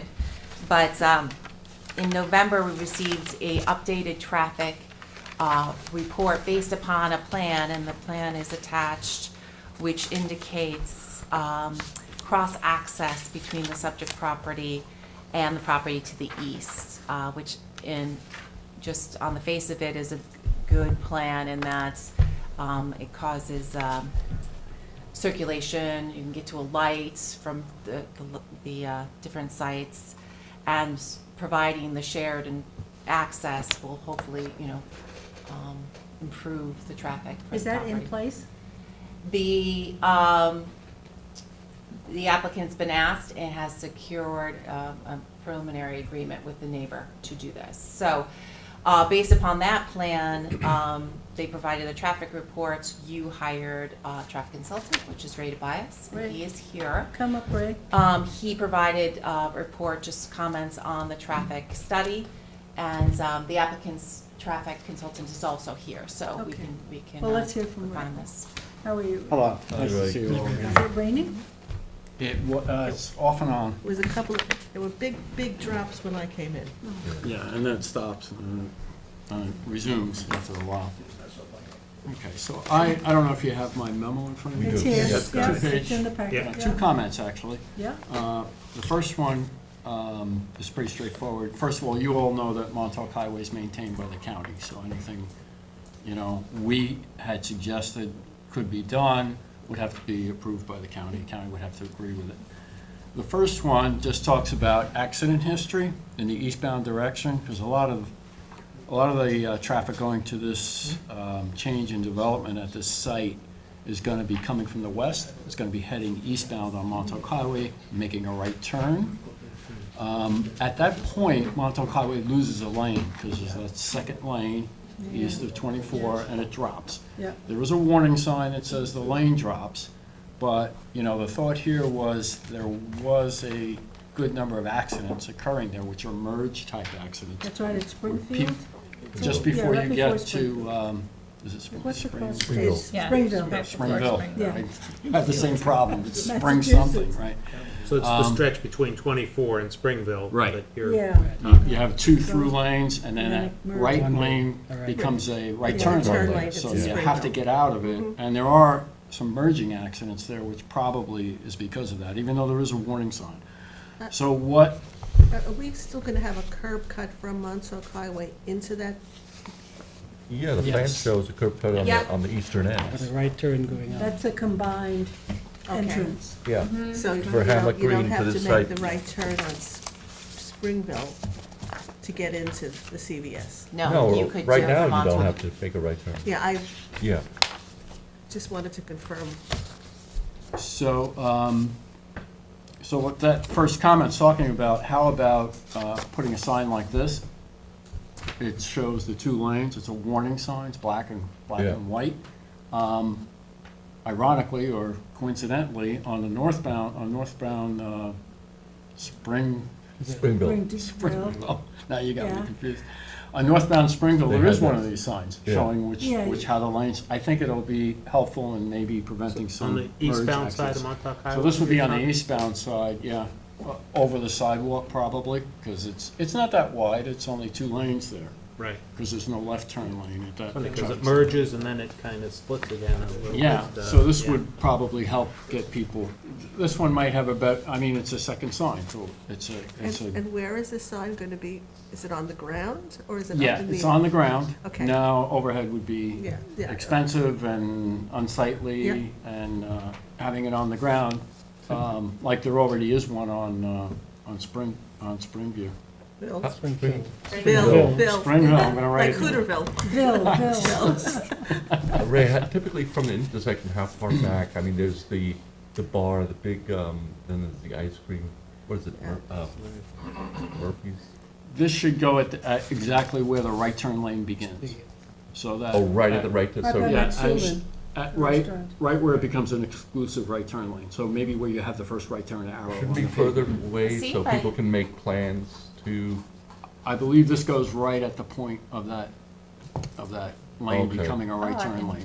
Zoom in. It's very, The traffic you know, you lanes. make that, make the you're left. coming south on 24, you make a Coming from the left, you've diner. got two lanes, Yeah. and then it merges, and then it splits up Opens again. up again, yeah. Oh, that's right, very okay, strange. yeah. Yeah, Yeah, it's, I forget it merges, yeah. Where's Yeah, that you can though? Yeah, you have the merge. So this That's is the right. intersection, and there's, of course, the line is going right through it.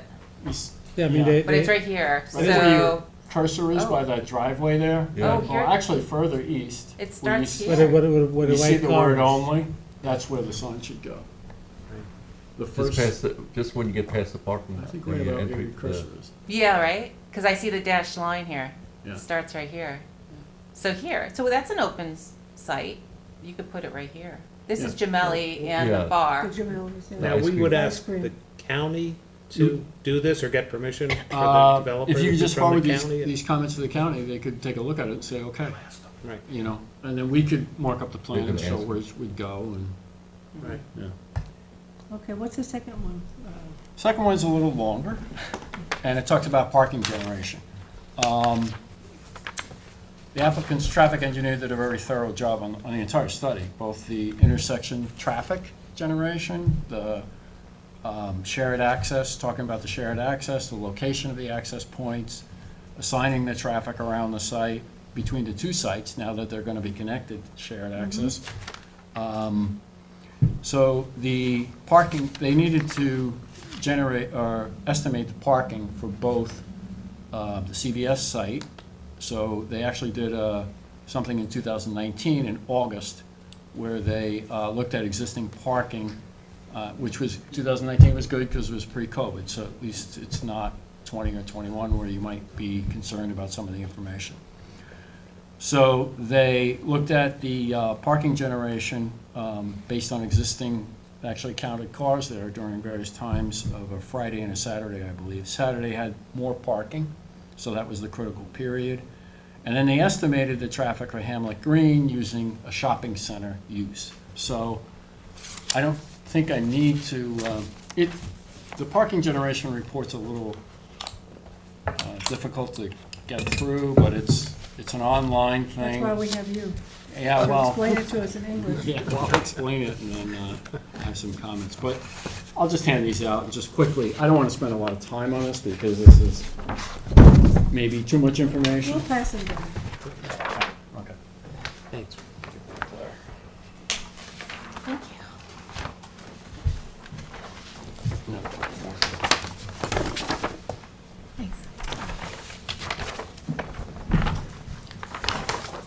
So it used to be a book that was this fat. So you now go online and do it, which is good.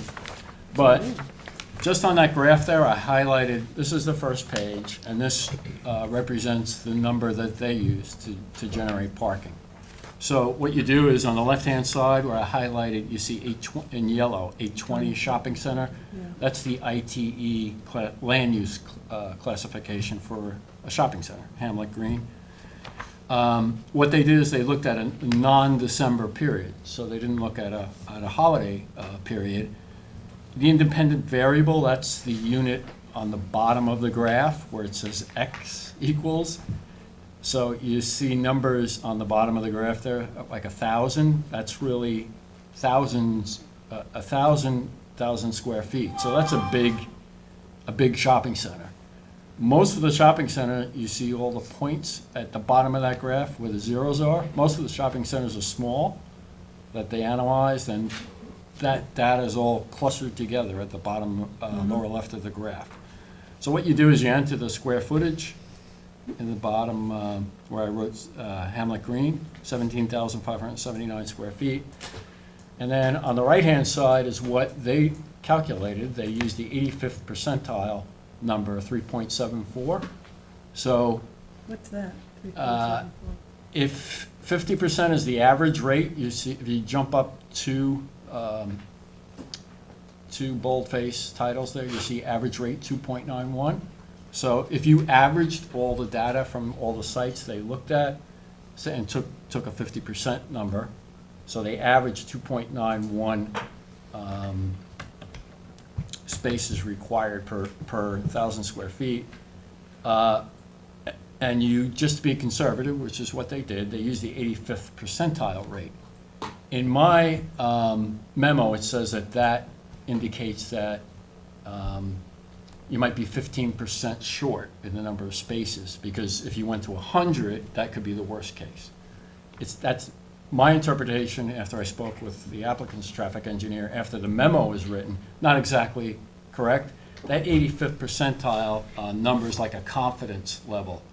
So they said, well, we're not going to use the average, we'll be a little conservative. We'll say 80, let's use the 85th percentile number of all those sites that was looked at. So 85th percentile is a typical number that you use for design. And designing a road, you'll design for 85% of the condition, traffic condition. In terms of traffic volume, you don't take 100, you don't take the worst case. You want to use a little leeway because you may have a short period of time when that's exceeded. So they used the 3.74 number, and they determined that in the memo, you'll see that they calculated a surplus of 24, 3 lines from the bottom of the first page. They calculated a surplus of 24 spaces between the two sites. So they're sharing parking. So some of the parking, when one site's busy, occurs on the site next to it, on the CVS site, say, and vice versa. When CVS is busy, some of the parking occurs on the Hamlet Green site. I had said that if you used, in my interpretation, which was a little bit off, I said that you might have more parking spaces occupied if you went to a higher rate. Now, this is a very, and I'll just step aside and just say on the second page is how I got my number. Because I looked, well, I'm sorry, the second page is December. So I also took a look at December, even though it doesn't say it in the memo. And you'll see the 85th percentile number in December is 5.9, so it's higher. So this is a very speculative thing, because you're trying to predict the future. You have two different sites with different uses, and you're trying to predict parking at various times of the day and seasons. So I think the point here is, where they have determined there's a surplus of 20-some-odd spaces, I said, geez, it might be close. We don't really know until the site's open, and we look at it at various times of the day. The important thing here is that there's on-street parking in front of Hamlet Green if you wanted to visit the stores in front of the site, or if you couldn't find a space in CVS, you were driving by and you said, it looks pretty full, I'll just park on the roadway here. There's a significant number of parking accidents between Springville and Ponquag. And it's a pretty long distance, but there were a third of the accidents that were recorded in that section, the accident data that was in the traffic study, were parking accidents. So that's parked vehicles getting hit, vehicles backing in, getting hit. I know you have a downtown revitalization study ongoing. I don't know if the recommendations got to parking, but in a lot of cases, when there's a slowdown of traffic, when there's a lot of traffic and there's a lot of parking activity, what is sometimes used on downtown streets is tandem parking. You've probably seen it elsewhere, where you have two spaces and then an X zone that's painted out. So you So can pull it. if you wanted to get in the front space, you'd pull off the road into the X, so you're out of traffic, you're not blocking the traffic behind you, and you back up into that first space. If you want to go into the rear of those two spaces, you just pull right in. You pull over, you go through the X zone, and you pull in.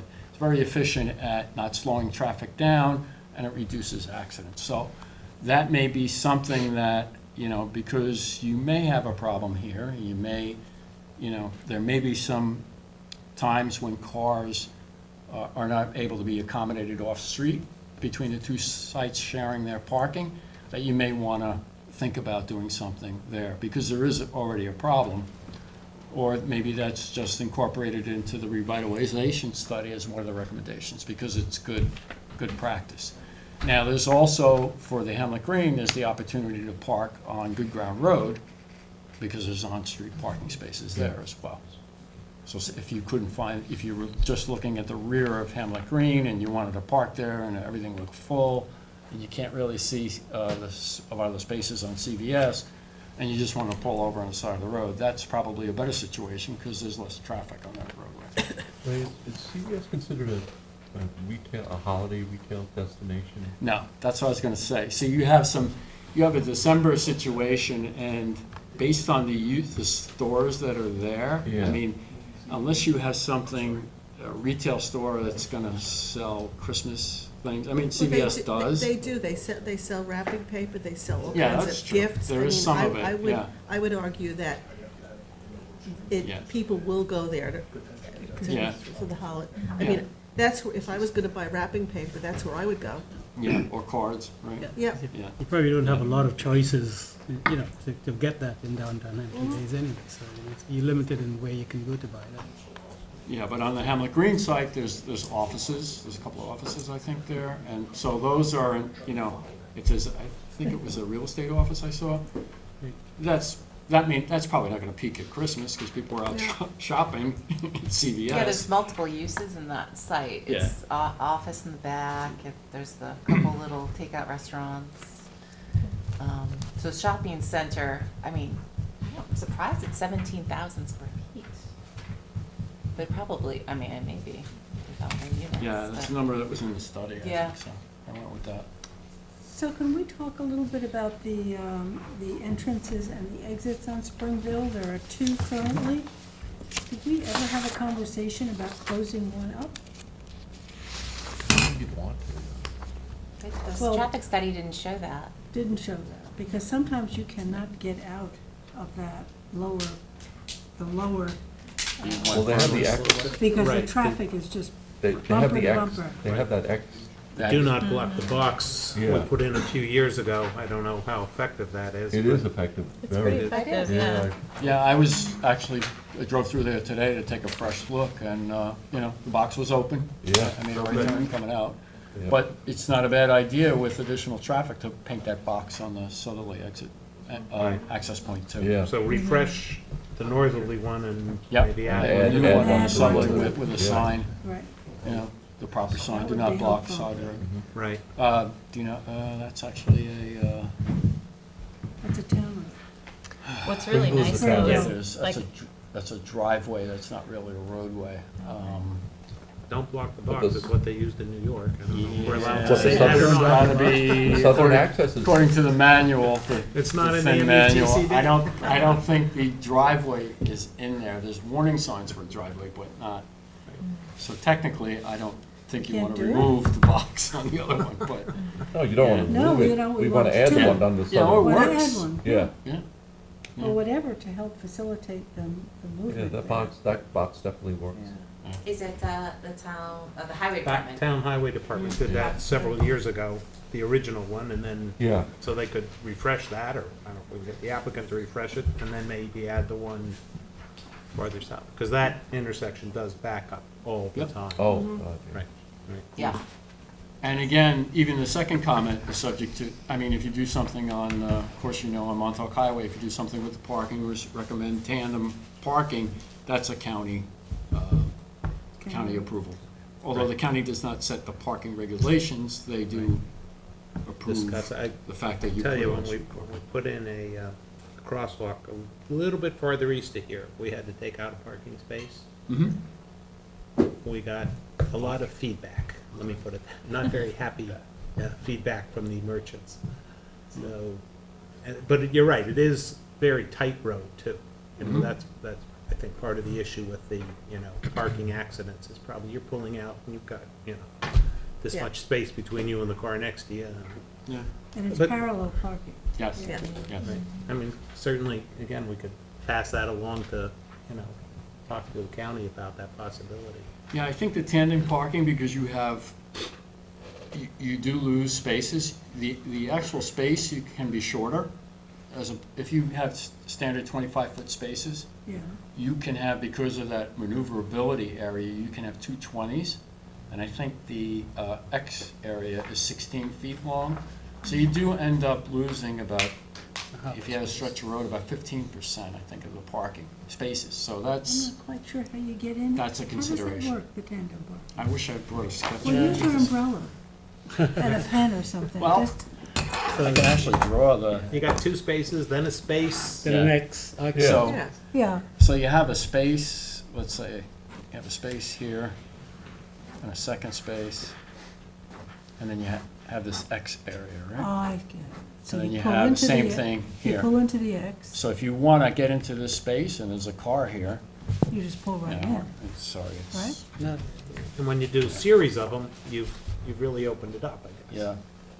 So if you want to get into this space, instead of trying to pull in here, and, you could do that, but you could also Pull into stop the X here and back and just up. back right in. Okay, but you But lose you can parking also, spaces. pulling though, in right? forward lose parking, saves yeah. time. Yes. You So do sad lose our society's about getting weak and 15%. don't know how to parallel park anymore.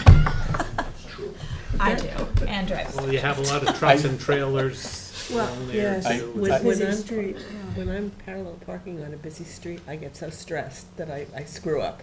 I- Because you're holding up traffic. It's like taking your first road test, right? When Human you're like, I know I evolution. got to parallel Yeah. park, I Downhill. know I got to do it. The pressure's on. The pressure is when you're nose in parking, what's the word for that? Angle parking. Angle Yeah. parking, and you're backing out and the traffic is Oh, coming, yeah. that is so dangerous. Well- When Really. Southampton Village changed Yeah. that street, it was So, just The Hill Street. difficult. There is Yes, my something car has all called kinds of- reverse angle parking, where you back in. So it's angle parking, but the spaces go the other Oh, direction. the other way. So You you stop and you then back. you So back when you in. leave, you can sit. go, you're right in the front, you go Wow. right Yeah. out nose first. Now, we were involved in The in village? this Bridgehampton? planning study here in Hampton Bays. There was a DEIS, right, done 15 years ago, 10 years ago? We were involved in that, but for Good Ground Road, we were asked to do, not Good Ground Road, but in Good Ground Park, the roadway that was built, we were asked to look at what the parking should be, and we had suggested it because it was a wide road, reverse angle parking. Should Reverse try it angle there. parking, Yeah. that's interesting. And we But talked that's about the- it, I think, up in Bridgehampton when we did the whole, it didn't survive the discussions. Oh, but okay. I think we talked Yeah. about it. That's right. Huh. The by, Yeah. these The, folks, tra- McLean handled traffic the calming. Bridgehampton traffic calming Yeah. project we did a few years ago. Yeah. This, New York City has some. I've seen it near police stations, probably because, Yeah. you know, if they get a They call, gotta they get run out out, quick. get in and These go. cars have to back in. Yeah, Yeah. Yeah, I think yeah, you're that's right. Wait, Yeah. question This on all this. depends on people's ability So to reverse they're into a spot proposing push. the All cross they can do. access, Mhm. here at the end of the lane, like this, and then another one In the here. back. Yeah, well, actually, they Or share is there the, just one? they share the access in Can you toward, blow that up, Claire? toward Montauk Highway. So they share the access from Montauk Highway, so That's- the one access will go away and then, they'll be combined. The two accesses will go away. They'll be Okay. combined in the center, and then this, they'll share, this is the property line, can you Yep. see? Mm-hmm. That is the property line, and then this is going to be a shared two-way. So where's the opening between the two lots? So Right where her cursor.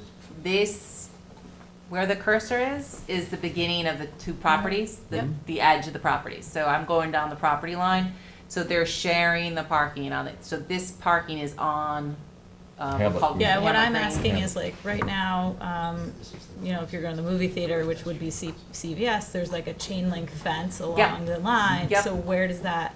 It's gonna be open up? gone. Where is it gonna open up? Is it gonna be completely open? Yes, so they're Or gonna. are there gonna be like plantings and then an opening? Put your With cursor, a curb. Claire, in the back where it. Yeah, so completely open, so the property line is here, but you can see it's in the middle of the aisle for the shared parking area. So can you zoom in a little bit? Yeah. It's on your, it's in the packet too. I can't see it. Even, I mean, and I'm That's only why I 40. need a magnifying glass. But then you drive down. You Right. drive down and you are, Straddling the property. straddling the property Okay. line. It's got it. Great, The big print here if you want. great. Yeah, And you see so. where those 2 hours are, that's where the Careful, entrance Mr. is. Officer, get upset. Yeah, so the cross access is down in the Down there. southeast corner. Yep. There's a series of pedestrian accesses, you know, maybe somebody that is heading up to this building doesn't want to go all the way back there, and they might sneak in here. This is like a curb, this slope. Yeah, That's parking, that's landscaping in the parking lot. That's to separate the lot from the aisle. So here and here are the openings. That's just Is for there the- any concern about this opening of people that are coming in of the, off of Montauk Highway? And somebody that might be turning I think right? so, and it's much improved from, well, I'll let Ray go, because I'm not supposed to No, get it's- there. it's a But good- the current aisle is Yeah. here. It's a good distance. It's about 20, Just, 40, 60, 75 feet, just 70 Oh, feet. 75, okay, Yeah. yeah, On the okay, record. Yeah. great. Please That identify was the only yourself. thing I Just was spoke on the thinking record. You can sit. Yep, Here, you sit over here also. just identify yourselves for the record. That's gonna Pat be a huge Linehan, BHP Engineering. improvement. That's a huge improvement. Good afternoon. Thank you. Welcome. Good afternoon, I'm Christopher Kent from Farrell Fritz, attorney for the applicant, CBS. Traffic engineer. So you've all communicated. Is any other questions for Ray on this traffic report? You heard what we talked about, painting the box, because getting out of there is really. Yeah, messy. I can, a couple of his comments in his memo, we agree, and we will secure the county approvals to do the Sign. signal, you know, the signage as you're heading east on Montauk Highway. Okay. And we'll figure out the right location. I We'll have a- work with the county I on have a that. suspicion it was probably there at one point and was knocked down. I was just, I Probably, couldn't yeah. remember one there, but. For Yeah. most folks too, so like on, I didn't. where you are Snowplow. crossing over there, for folks that live further south off of Springville, they might actually consider going out this way and then coming out to Good Ground and making the left from there, away from all the traffic. So if there's They signage could go- within the they could go property to this way. say exit to Good Ground Road, Definitely, So definitely. then That's the whole people idea aren't of the making the cross left access. Yeah, we'll get them hand out of the turn. shopping center into the east, cross access to Good Ground. In general, the more connections you provide and the more flexible it is for everybody, you'll see, you know, it's not gonna be noticeable because it's only a CVS, but you'll see traffic, you could see traffic volumes in certain places drop as people are doing the get thing they really circulation. wanna do anyway. Well, and additional stores, like the Good Ground Commons is actually a really nice arrangement, but it's not well trafficked, so there's not many interesting things in there because no one can access it. But to share that and go back and forth and not to hop a chain link fence, I think it's a nice improvement as well. And we have an agreement to do that. We're just waiting now for, public hearing, site plan, and then we'll move forward with what we have to do to establish the cross-access. Great. Also, the second thing, we will refresh that box, the existing box in the north entrance off Springville, and we'll add the second on the southern entrance off of Paint it Springville. with fluorescent paint. Fluorescent paint, is that what you That's not in the And it will be MUTCD. And we'll do whatever we have to do with the county to improve it. So we, The one thing on the graph, and I won't pretend to understand, but I did notice non-December. Was there did that have any to do, did you factor in seasonality at all when you were looking at the parking? We were asked at the beginning, and frankly, we would have done the same even if we weren't asked, just knowing what goes on out here. Right. We counted in August. Yes. Okay. We made sure to avoid March. Good. So, Except when, March 20. when you look at seasonality, I'm not 100% sure holiday season Christmas is higher than August here. Right. It might be a wash, I don't know, but, we thought we covered it. No, August is a good barometer. Yes, it's the best barometer, because that's the madness. yes. I don't remember if we were pointed in that direction or whether we did it on our I own. remember the conversation. But I would not have, anything out here in general, we know to look at sometime. Well, And, sometimes people do traffic studies and they do them in January. In their They defense, try. sometimes the client won't let them wait, Yeah. right? Sometimes they have to do it in January, and then they use a monthly factor and say that, and then you're like, oh, I don't think You advise the use that client enough not to factor." do it, Those factors and don't then work. sometimes Yeah, they because just, the factors don't work for the east end of Yeah, the they're island. different. This is a unique. Yeah. I don't disagree. Unless you bump it up Geography. by 20.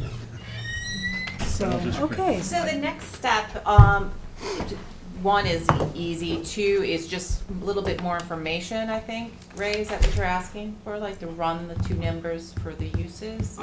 You Is that know, summary? Or is it just saying it's borderline and just well, recognize that? it's one of those things where you don't know until you Yeah. actually do it. you know? Okay. So it's okay. I mean, It's borderline, but it works, okay. it's Well, borderline, but it looks like there's enough parking, Good. but, But if we went for the higher number, do we have enough spaces or do we Well, don't? we could agree, if the planning board wishes, we could have land banking on the parking that we created green space. We actually took away parking spaces at your request to increase the green space along Montauk Highway as the entrance to the downtown. So we could do that. And You know we can how- land bank that we if need that it becomes necessary for parking and Yeah. make that decision. We could land bank it now and say, we'll have it as green space, and if it I becomes have a necessary. suspicion that this is. What I about would hate to give it designing up. the building like they did with Because I don't think this Cinderella goes in on the Southampton Village, where there's It actually doesn't look a like it. back We were in the middle of entrance to come into no the choice. building, so Yeah, you do could the- park along good ground or in that,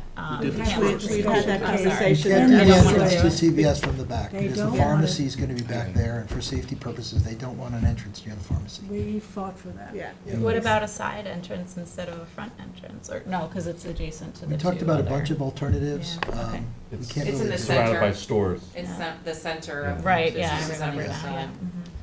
yeah. It's the very center of We it. tried. And this is approved, the parking lot was approved for a movie theater use, which, when popular, would be a higher count of cars probably than the CVS use. CVS is shorter-term parking, but the movie theater usually has a higher demand, especially with 5 theaters. But our intent is to green up that parking lot. Yeah, it's a lot of remember the asphalt, study. a lot of asphalt. Oh, you Very- did? And it's right there in the front, you I'm see old. it. Right, and Hamlet's next door it's just all asphalt, and that parking lot's very empty much of the time. I don't know if you're familiar with it. Yeah. I am, and we could do whatever, we'd like to move on to a public hearing if we could. Yeah. We could- Yes, let's do that. So, If we could deem it secret- complete we haven't do secret. But this was the last item that you needed. Right. So let me write the secret documents. I'll get them to you way ahead of time, so you Okay. have some time to look at it and the applicants, so Good. probably next week. Because we've already gone through a lot of these documents, it's a matter of like inserting this information in there. Okay. And then at that meeting, if you adopt a negative declaration, you can schedule a public Schedule a hearing. public hearing. Yeah. Great. Okay. And this was the 5th generation manual? Just curious what year that was, do you know? That's new. That was. Parking is A 5th, year ago? trips are 11th. Right. Yeah. I'm just wondering, has anybody started to try to get a handle on what happened since COVID? Since, you know, everybody working from home, all that kind of thing? Just a In quick terms of question. the traffic? Turn of demand on parking or Well, retail store parking. There was a All big the numbers article in that the we- Times about All how the we've numbers gotta be overpopulated updated. The whole world parking changed. lots. Right, that's, in the United States, and Right. how much asphalt we have that we really don't need. Yeah. figured I I'd think pick I your sent guys' that brain. article to You the did. board, yeah. Right. There is some evidence from actual counts done that in terms of traffic, the traditional peak commuting periods are still depressed by a bit, but the off-peaks are high. Yes. So people are telling you they're working at home, Right. and they're out driving around. Well, they're playing golf at 4 o'clock. That was another Times article about how they found using, I guess, some sort of GPS, all the people that are at golf courses in the late afternoon. That doesn't mean they don't have to come back and work some more. Yeah. We've seen some higher levels of parking in the middle of the day at large multifamily complexes that we didn't see before because more people are at home. Yeah. But it hasn't caused a problem because the peak for the multifamily is in the middle of the night. So it's So you kind of spreading Yeah. out a little. Yeah, so you really design a residential parking lot for the middle of the night when everybody's home. And if a few people don't leave in the morning, it really doesn't bother. Well, But it's different. And the office parking is seeing a lot less cars Way parked less. in them, because, and It's in the their other end of the towns. car, right? It's And the other end retail. of the yes, trip. well, Doesn't get there. when, I spent a year doing consulting from my home out here, and at 3 o'clock on a hot sunny day, I would go down to the bay and take a swim, but then come back and work for another hour Right. after I was refreshed. So that doesn't mean that people are not going back to work. So the demand for the on-site parking at your house has increased. But we don't know how it's affected retail parking yet or anything like that. There's nothing. Well, for a while, the malls were I think empty. retail in general has been. And a lot of Yeah, I mall mean- owners were But looking to Yeah. there have repurpose been their more and malls. more I don't know if articles you- I've about had many applications up in Huntington. most the of them. parking Right. requirements that towns impose being excessive. Yeah. Definitely. And so maybe one day in the future, we can look at that, because our Yeah. parking regs are, what, one Way. for? what Not is in it, my Claire? time. One for check. every, what's the? 180, One for 180? In this case, I think it's 1 for 200 because it's existing. but like office building, there's only one. Yeah. That's not that bad. Yeah. Okay, Exactly. thank you Okay. very much. Okay, Thank you. Would you like us to leave this here, or? No, I think Claire, we're fine. do you We'll want- have that, we'll have it. We have it. We have the plans. Thank you. Thank you so much. We'll see you soon. Fine. Okay, Claire Passanelli, number 7. Yeah, I talked to Jackie about this, after consultation with the town attorney and the attorney for Casanelli. We think it's cleaner to have a public hearing on the sunset provisions of those parts of those conditions. And so, we are going to schedule that for April 13th. At the same time, I'm coordinating with SECR. We're just gonna make sure the SECR documents also are correct for the applications.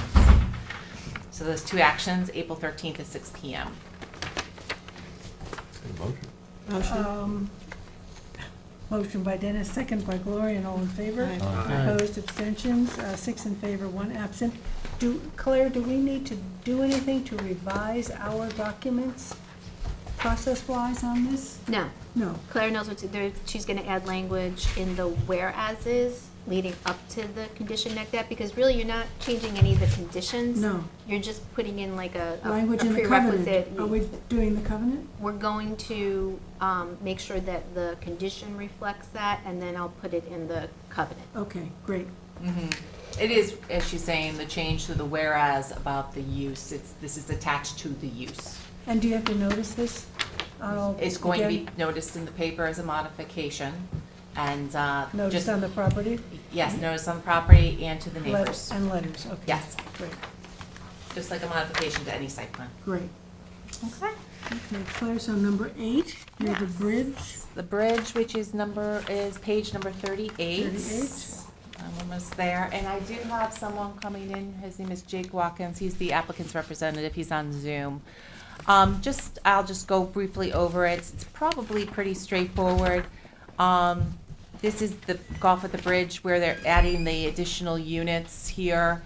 And then they had a maintenance building, so that's almost And completed. storage. Yeah, that's almost completed, but they want to do 2 changes, which is modify this roadway to provide a, not quite like this, but to provide an extra lane and stop sign here and here, which seems safe, and it's an interior road. The other addition is a gatehouse up here towards so this is the subdivision road where the residences are, and this gatehouse would be for the golf course, that there would be somebody at the golf course, which seems to be pretty innocuous. So this is the gatehouse here, this is the road.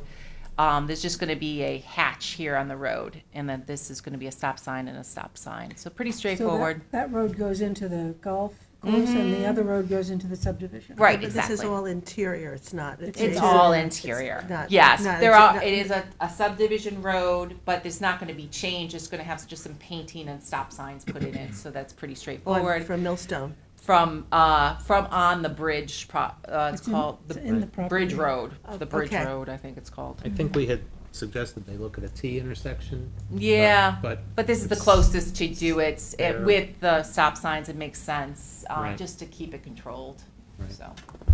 Without having to redesign the whole road. So draft in progress, what does that mean, Claire? That if you're inclined, I can approve it. Do you have everything? Yeah, I do. Going back to the resolution.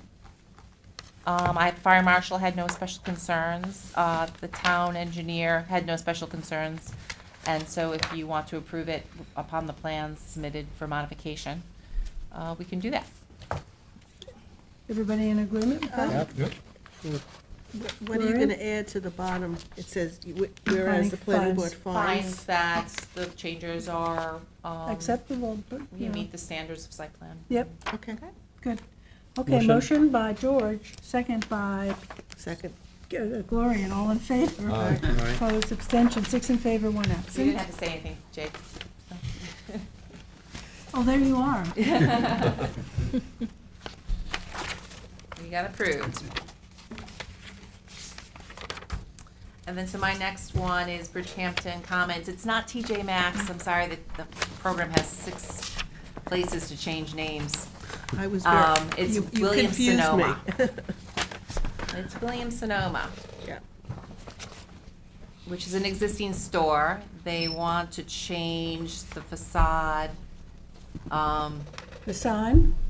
No, actually, the facade to accommodate a sign. 'Cause So the Oh, they name don't is have too a big. peak, yeah. they don't have a peak to accommodate the sign. So they submitted the Williams Sonoma. It had some extra wording on the bottom, California and such.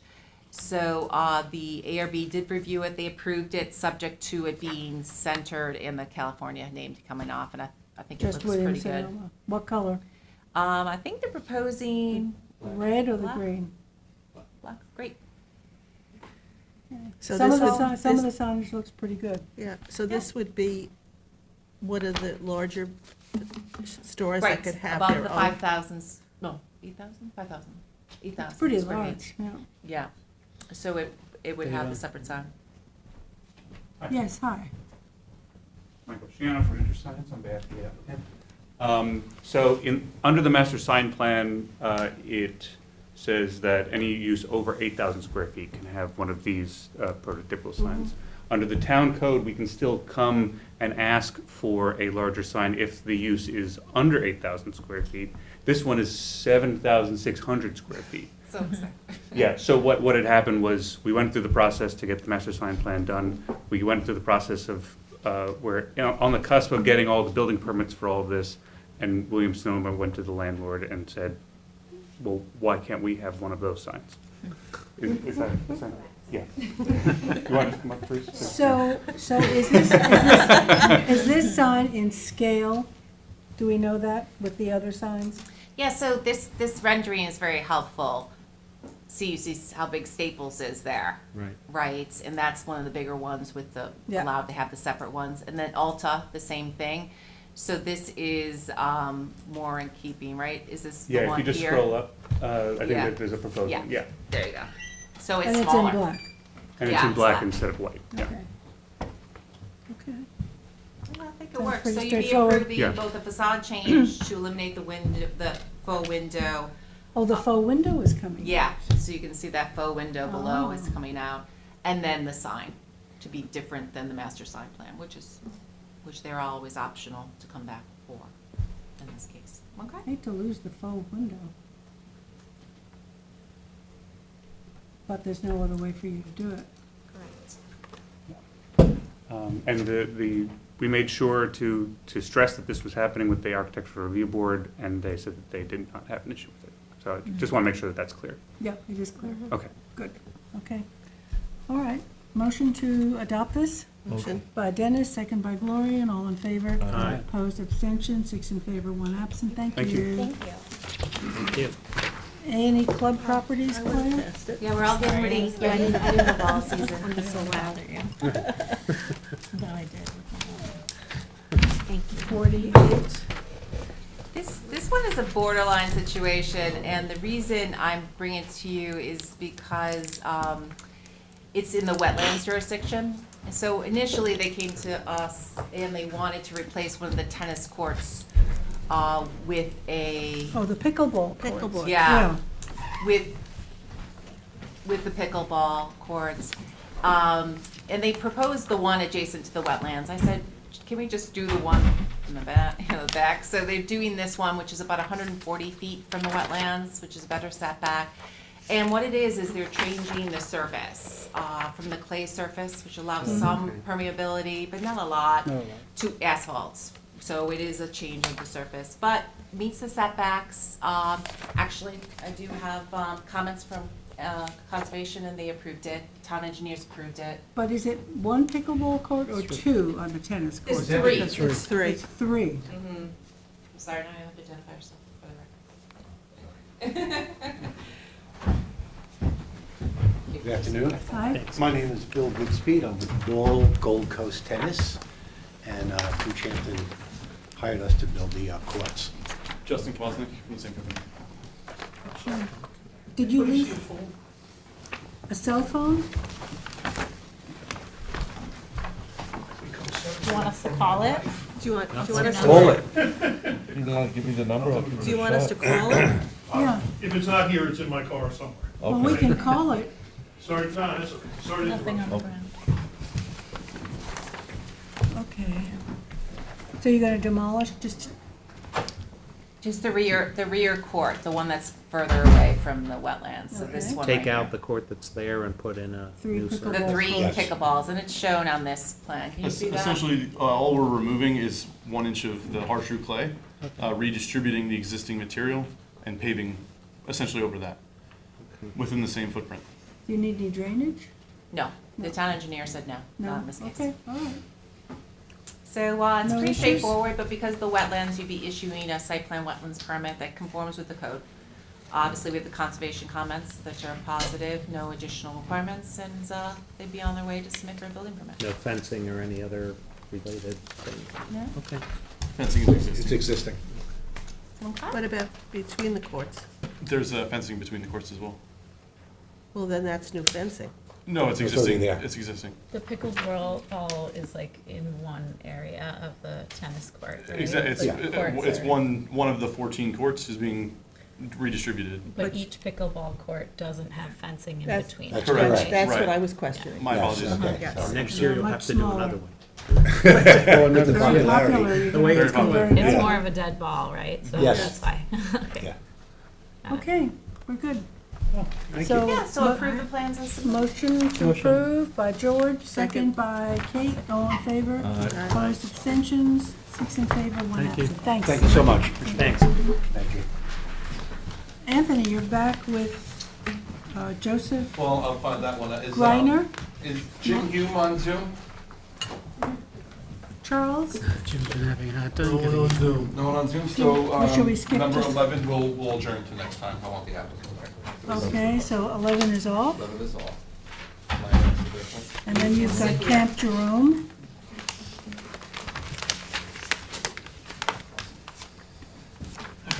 So let me just go here.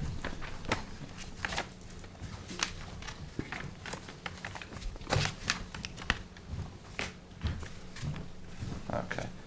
So the board might recall in Quiog here, this is on Main Street. In Quiog, this is the Camp Jerome subdivision that we looked at some time ago. The board, there's multiple structures on here, everything is CO'd. We looked at this a couple of years ago. Basically, what the applicant was doing was breaking off a large piece along the creek here to preserve all the structures that are part of the family, and then they were going to do 3 other lots back here. We Is did this a- the one where they had access to the water, sort of a walking path? No, that This was is a not different Jim. one. No, that was a different one, yeah. So, we had the public hearing, and we did a pre-app report. The public came out, they said, they were very nice. They said, you know, maybe the applicant could go to CPF and see if there's anything to do, but they weren't particularly angry. But so we did a pre-app report, and, you know, we said, look, absent preserving the land, we didn't think a cluster was necessary here, that we would do easements, you know, to preserve the views. The applicant has subsequently gone to CPF and the health department, and basically what they did was they took the 3 proposed lots that they were doing over here, the new lots, they're creating 1 lot, and this is the lot that's going to CPF. So at the end of the day, no new residential densities being created as a result of this subdivision. The driveways that are here will have to be removed, and probably noted on there. The structure is noted to be removed. And then this property could still have access from Alden Lane, which it does. So that's it. So now there's no proposed development. So, at this but point. will it be revegetated, or? You know, it'll be, the town's gonna purchase it, CPF. and it's CPF, and it'll, you know, could probably remain in its natural state. But the existing, all the cottages and everything else is So it staying? remains, just one lot remains with all the property on it. All this stuff over here stays on the second lot, yeah. Yeah. That's a whole historic piece there, it's got like a family history that was, you know, so absent now proposing any residential lots beyond this, I couldn't completely recommend waiving everything because it's on the creek there. And so we gotta cover a wetlands permit for the next 3 years for this property, and that's good, that's actually good for them. So what I'm recommending here is simply to deem the application complete, waive the hearing, and waive the referrals with the exception of the Conservation Board, because that's the only referral we need to do at this point, since nothing's being proposed. Can you go back to the overhead just to see? It's pretty wooded over there, that's great. Yeah, just some driveways, we're going through that. Yeah, so basically what you're looking at is this, what it was everybody here liked the views into here. The problem is, it's a town property now. Is the town going to mow what was a horse, you know, pasture at one point? But I guess still better than 3 additional lots close to the creek, so. You don't want a public hearing here? I don't know, since there's no new density being created and it's being preserved, I don't know that one's necessary. We've accomplished what the citizens were concerned with, probably better than what they thought they were gonna get there, so. I would just recommend deeming it complete and doing a referral to the Conservation Board, is my recommendation. So they're carving out 1 lot. 1 lot for themselves, yeah. Which And rather than do the 3 others, the town said, and the health department said, just create 1 for the town to purchase, basically, instead of 3 separate. No requirements on the parcel that remains with the property, they have the proper setbacks? Yeah, everything's existing, but that's why we're doing the 292 referral, because I am going to, on that piece that's on the waterfront, we are going to reestablish wetlands buffers and easements as may be needed. We don't have to do that here? We're gonna, that's why we're deeming it complete and sending it off to the Conservation Board. Got it. Yep. Got it. So do you have a resolution? I actually didn't prepare a resolution for this one because I wasn't sure if it was gonna be on. But I'm just recommending that we deem it complete, waive the final hearing, and do a referral to the Conservation Board. Okay, motion to deem it complete by I'll Kate. second. Second by George, all in favor? Aye. Opposed, abstention, 6 in favor, 1 absent. Cool. Old Stables at Spionk is back. We've been doing this for a long time, since I've been here, so, you know. We deemed this final application incomplete recently. This is the property here. I just want to, I'm lying to you. This is the property down here. The green is existing town preserved land. So the board remembers, we're basically doing a 7-lot plan, 6-lot yield, 1 lot additional for the Long Island Workforce Housing, and then the open space in the back, basically is sort of gonna line up with all this, and hopefully we can do something about this missing piece. The applicant submitted, I was missing some paperwork as it relates to, it's in an LLC, so I always have to make sure I have the LLC papers. He finally submitted everything, so now we could deem this complete. And I would have a final hearing on this one because the public did come out for this one. So I would recommend the public hearing, deem it complete, schedule the hearing for May 11th. I think we have 4 public hearings for the 11th. We have 4 now for the 11th? We don't have anything yet for May 11th. Well, this is one. Yeah, we've got 4 today. There'll be 4 for this whole meeting. Yes. Okay, that's good then, we'll stick with that. That's, Okay, so motion to deem it complete by Dennis, second. second by Gloria, all in favor. Aye. Opposed, abstentions, 6 in favor, 1 absent, for the public hearing May 11th. 325 Rose Hill Road, also another one I took over. This is the one that we just did the covenant amendment for recently. This is the Sisters of, Sisters of something. Yeah, Sisters of nuns. Mercy. Yes. Nuns. Nuns, they're nuns, they're nun property, the convent house, Yeah, they're- coming down, we did the With covenant men- yeah. amendment. 2-lot subdivision, also deemed incomplete not too long ago. They finally came in with some revised maps and the health department approval. So now I'm gonna recommend, deeming this one complete finally, and also scheduling a final hearing. This one did have the neighbor concern, so, We May got a 11th. letter. Did you get the letter? I got the letter, and Nika Strunk is representing her, so I Yes. advised her to come to the hearing and speak Okay. on that letter. Yep. Motion Motion. by Gloria, Second. second by Kate, all in favor. Aye. Opposed, abstentions, 6 in favor, 1 absent. Those letters in And the Jackie, just mailbox before now. Jeff does 15, can I just do 16 real quick? Yeah, Because I'm done then. Eastport Bible, Eastport Bible Church, this was another one of Matt's that I'm taking I over. remember this. Yeah, so this, The entrance to that. yeah, so this is Main Street, Oh, you got something the else, that's church there, and they own 2 residential property, actually, they own all these properties in yellow. Did a pre-submission conference on this for a roughly 6,000 square foot building associated with, with the church for use with the, the congregation. They came in with a site plan very similar to what you looked at before. It's just very hard to read, I have to admit. I will try to email to this board a different plan, maybe a landscaping plan or something that doesn't have as much information. This is really hard to read, I'm gonna be honest with you. But the engineer, I did a review, there was some mapping stuff missing, but the engineer is missing a whole bunch of stuff on this one, so this one we're just gonna deem incomplete at this point. Okay, but there are three sections of buildings, right? The Yeah, what's church- happening, basically what's happening is you're looking at this now as a whole, is what's happening. The 2 residences are coming down, a new building is gonna go back here, and then additional parking. It's sort of, So it's all merging? yeah, it looks like the properties would be merged essentially, which is, probably a question we're gonna have, because the site plan's based on all of these lots together. Right. But it's just incomplete at this point. And why is it special exception? That's my note, I'm not sure why. Special exception in this zone? You have R20. site plan special exception? It's R20? That could be why, smaller districts sometimes.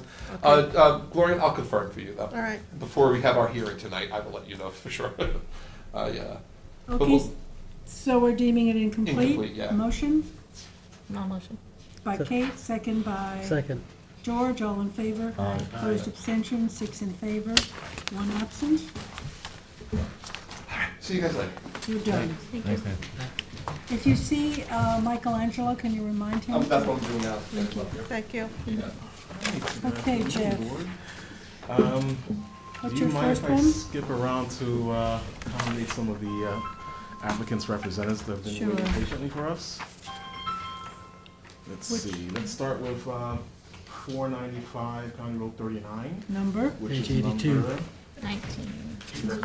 number 19. Let me pull it up. Okay, page 82.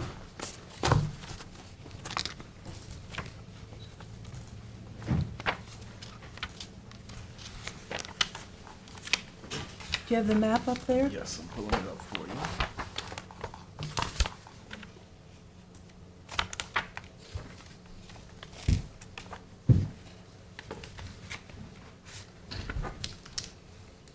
Here we go.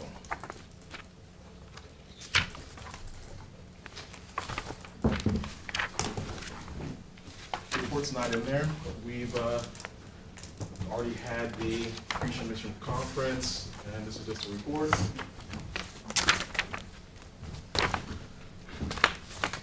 I'll discuss most of the key important This is the one for Belfast. elements of this project that I want the planning board to focus on.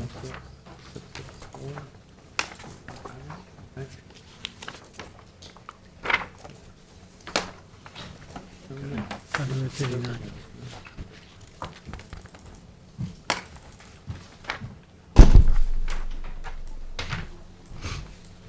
We don't need the text, we need the pictures. I'm pulling it up for you. It's just a lot. Come on.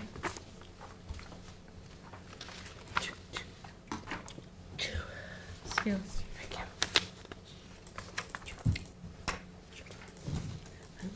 I was trying to be Nice. nice, yes. Here we go.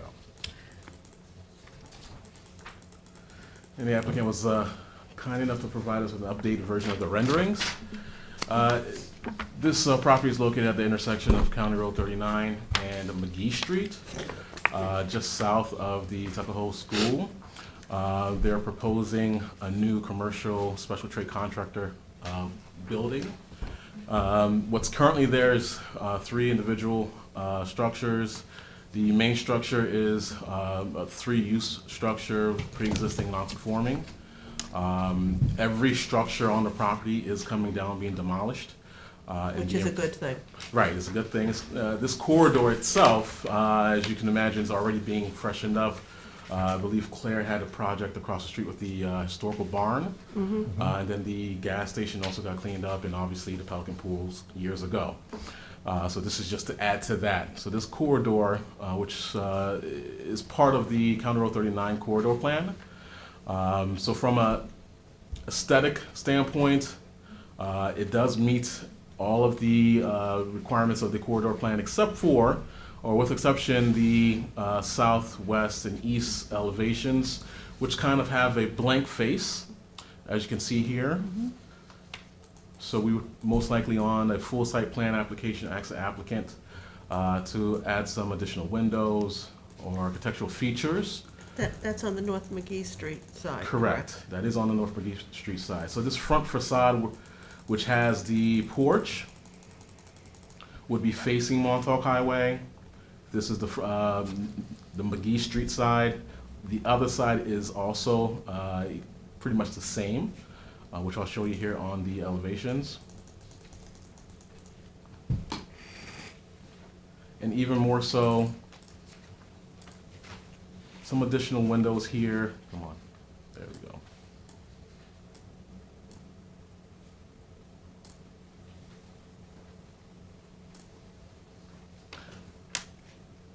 Some additional windows here off the front face, the south elevation, and obviously the east and west elevations as well. And is that a brick apron along the, That is a brick apron along the front.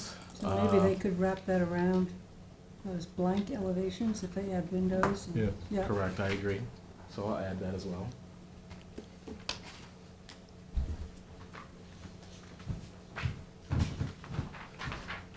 Now, this project is on County Road 39, so we're suggesting that a referral be made to the county DPW.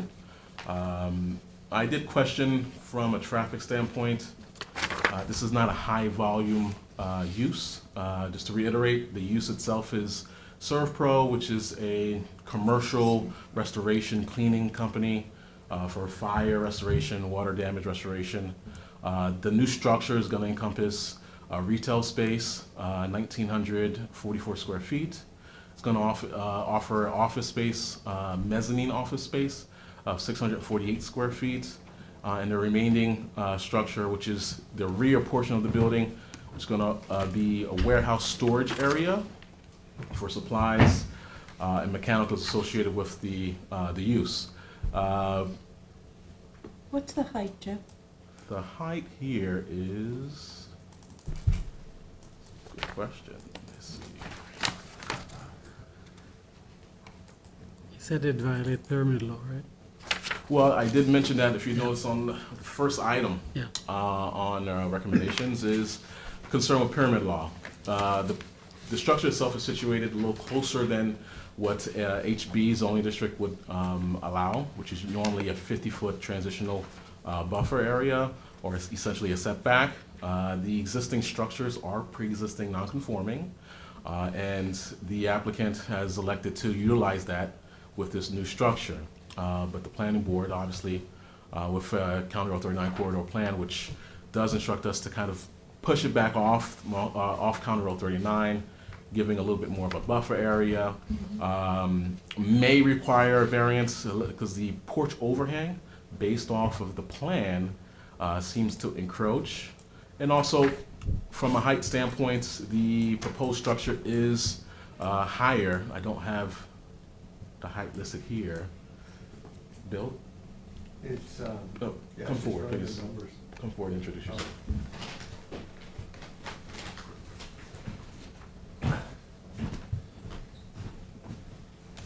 Can we have your name for the record, please?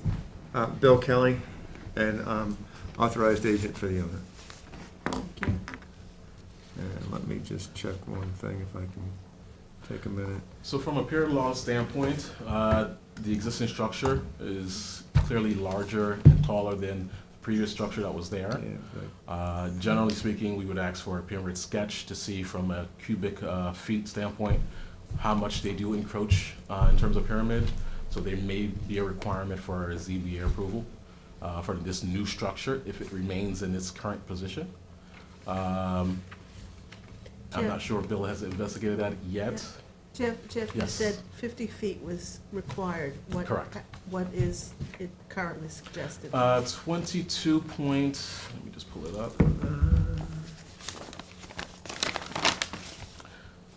What's there is consistent with what the pre-existing non-conforming structure that's there currently. Okay. And I notated Where- here. I kept it 30 feet from all property lines.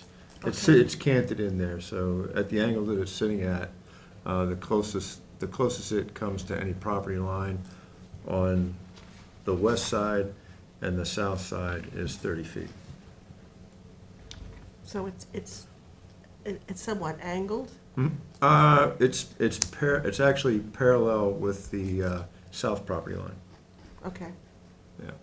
Which But is- that puts it at a cant to the west property line. All right. Yeah, so it puts it at a little bit of an angle So to the it's, west. it's, At one corner, I'm at 30 feet, and the other corner to the porch, I'm at 32 feet. But you have the ability to do the full setback because you haven't built anything. What's the, is council here? Yes. Yeah, she's there. what's the situation with, you have a pre-existing non-conforming use and the buildings are gone? Does that carry over? Would seem to me that it wouldn't, you know, that you Yeah, no, start, you lose, you that you lose that, Yeah. yeah. The buildings aren't gone yet. But they will be. They will be, but And my when you build a understanding- new building, you my don't have that understanding- right yeah. to, for pre-existing non-conforming use. My understanding was that if the existing buildings were there, then going through the process that we're going through right now, I would be given the opportunity to use the setbacks of the existing buildings. Yeah. But I'm not using the setbacks, we're set back farther than what the existing buildings are. So I went to 30 feet, you know. Well, it would seem to me that we never retire pre-existing non-conforming use if that's allowable. I would defer to council on it. Yeah, the only reason I would bring that is because you have Pelican next door. That's the same distance that we're proposing. I'd And have there to was- meet with Jeff, this is the first time I'm Yeah, hearing me this too. definition. From my experience, you don't lose your setbacks on a pre-existing non-conforming use even when you tear down the structure, only if the structure itself has been torn down for a period of time of, I believe, over 10 years. Then you lose your pre-existing Hasn't non-conforming. been used for that, but Dennis, do you Yeah, it remember? has, no, that, Yeah, it's, they're it's, active. they're currently It's active. operating out of it. The surf pros in there, I think, and their sprinkler company used to be in there. Correct. Locksmith used to be in there as well. Locksmith, yeah. Mhm. So that's the one concern. Again, from the pyramid law, I think we comply with the pyramid law. I'm just looking for the elevations so I can, Was it 32 feet, the height? well, It definitely doesn't exceed 32 feet. no, it doesn't exceed 32 feet. Just give me 1 second here.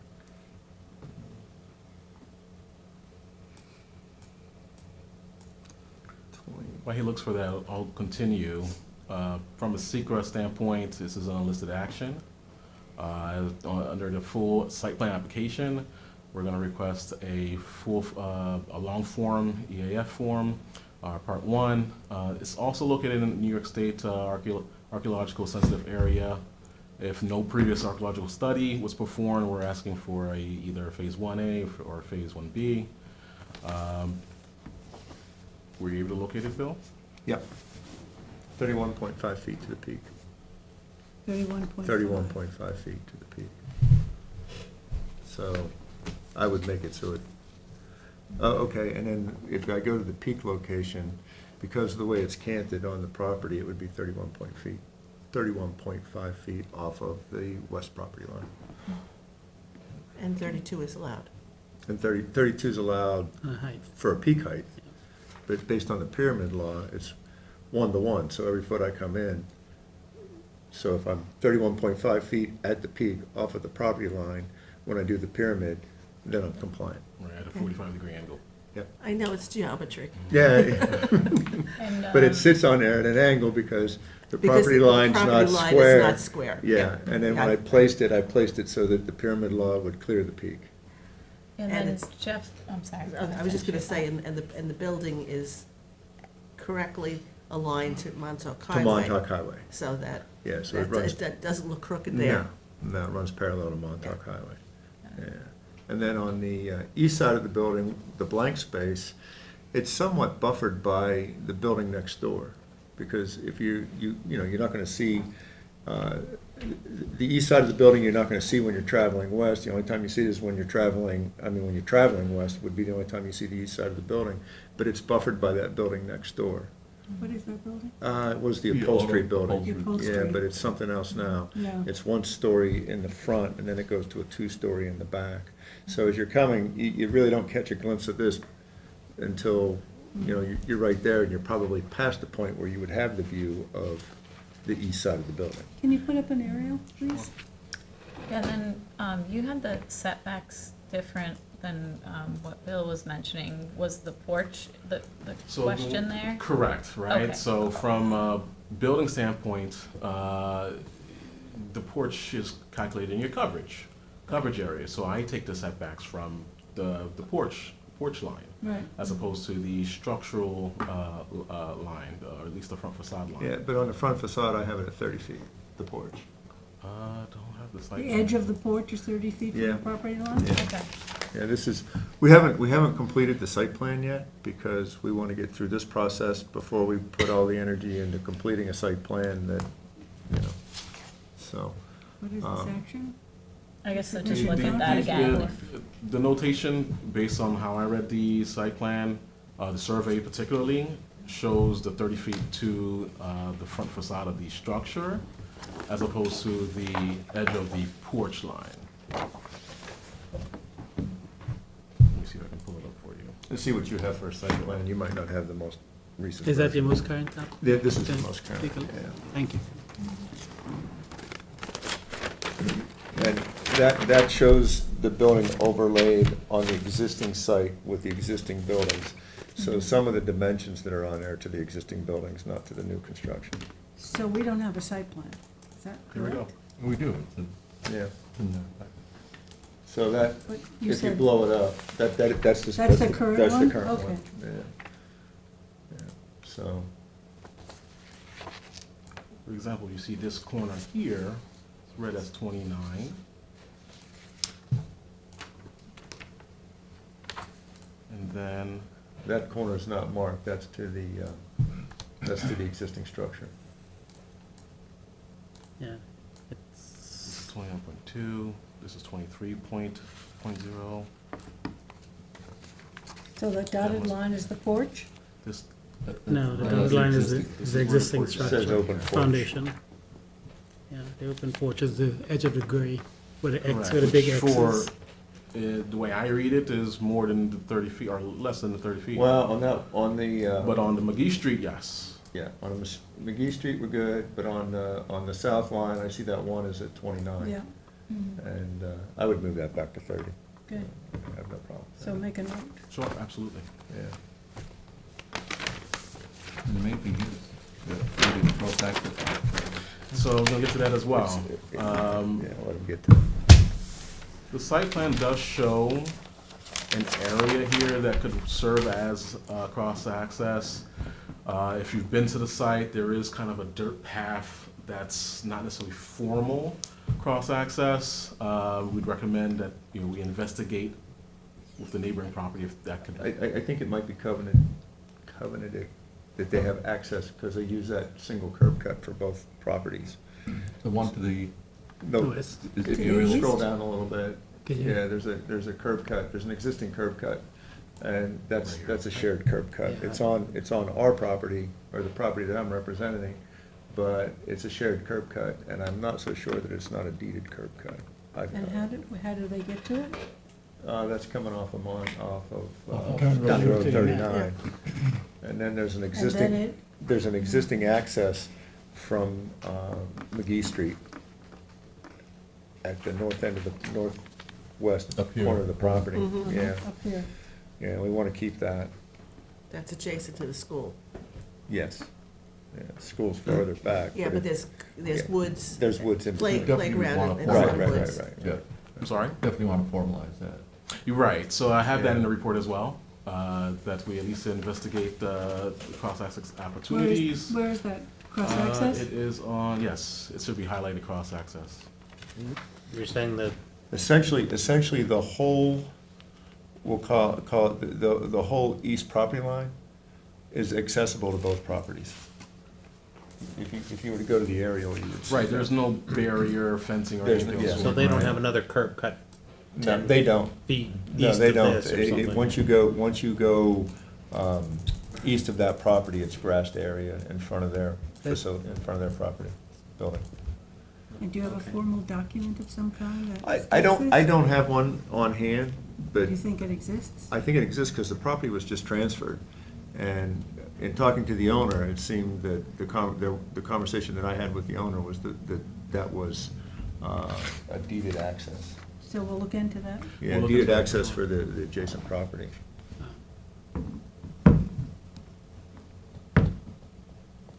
So it's not only cross-access, but deeded access as well, Jeff. Yeah, I'm pretty sure, it needs to be there anyhow, because there's some agreement someplace. The way that van's parked, it sure looks like that's what they do. That's what they do. That's the only curb cut there. You can see that it's, Right. you I know, can see it's they both grass. come through. Yeah, there's no curb cut beyond that, and there's no barrier between the two properties.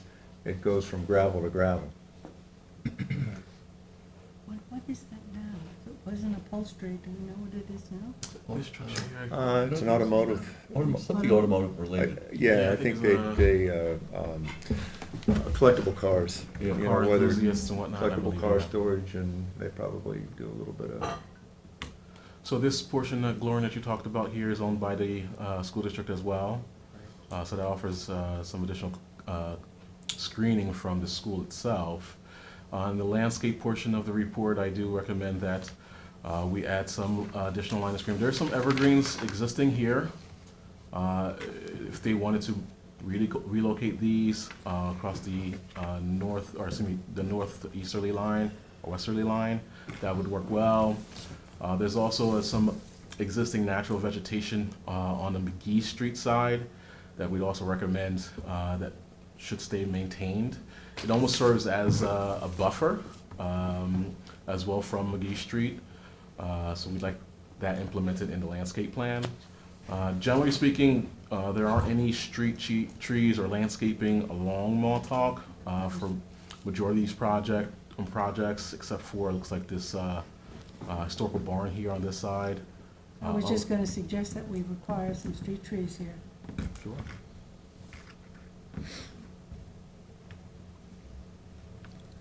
So there's a curb cut, Certainly would there's work no well with the retaining wall architecture. or anything, No, it's no, it's just- ground up. yeah. And we would So maybe use, 2 or 3, Jeff. we want to maintain that existing road, and then there's roughly 20 feet from that existing roadway to the rear prop, to the north property line, which would be, green space. And one more element I believe that I wanted to touch on was parking. From a parking calculation, the way we calculated as staff does differ from what the site plan is listed as.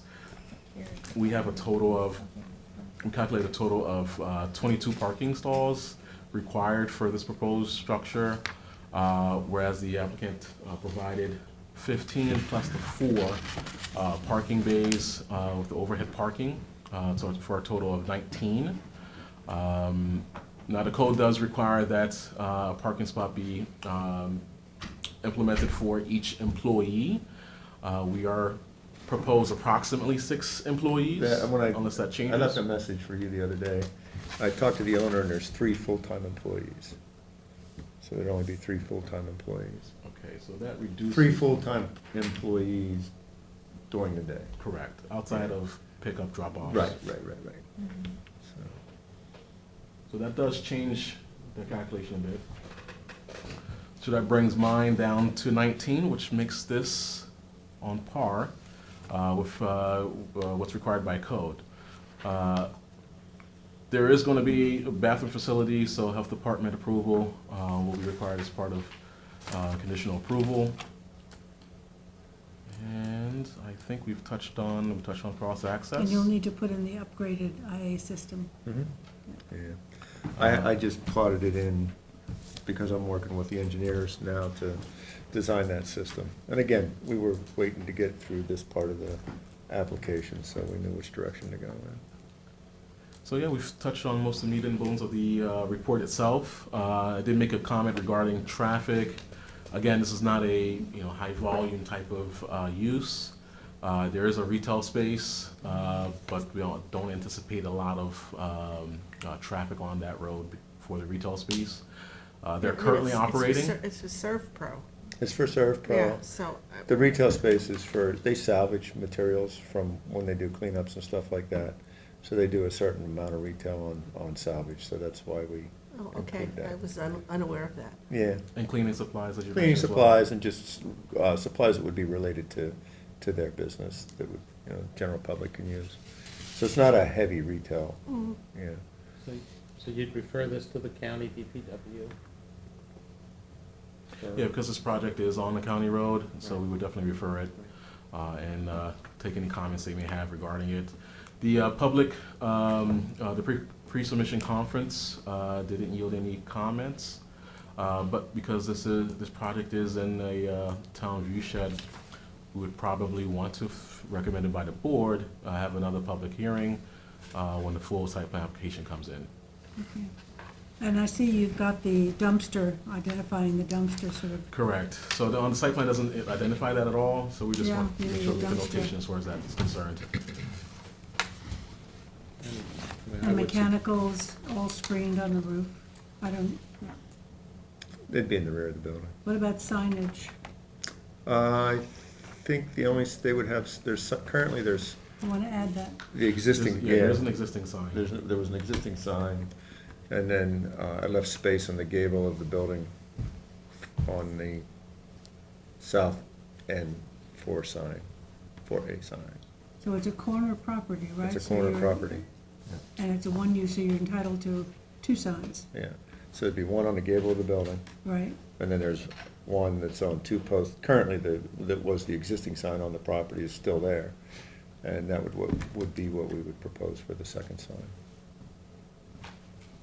With the business, everything.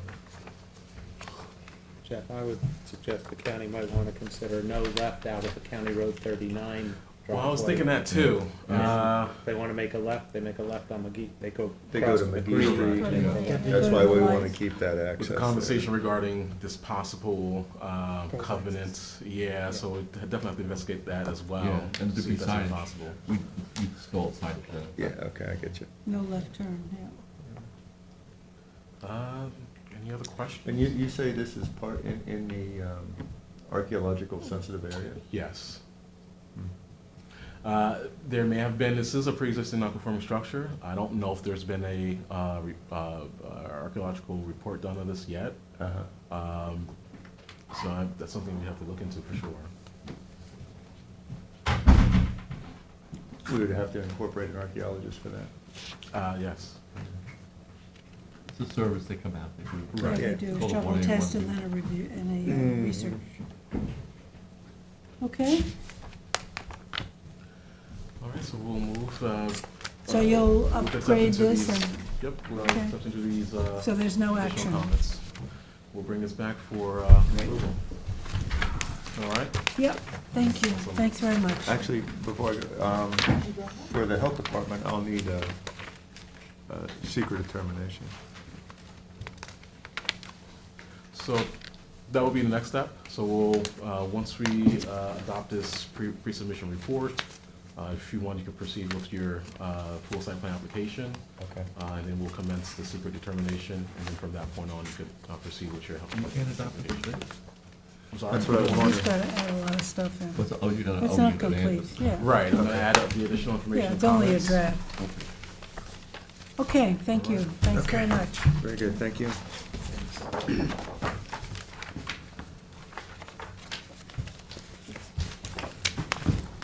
And if you don't mind, we'll move on to that's all right. Number 17 on the agenda, 656, 664 Montauk Highway.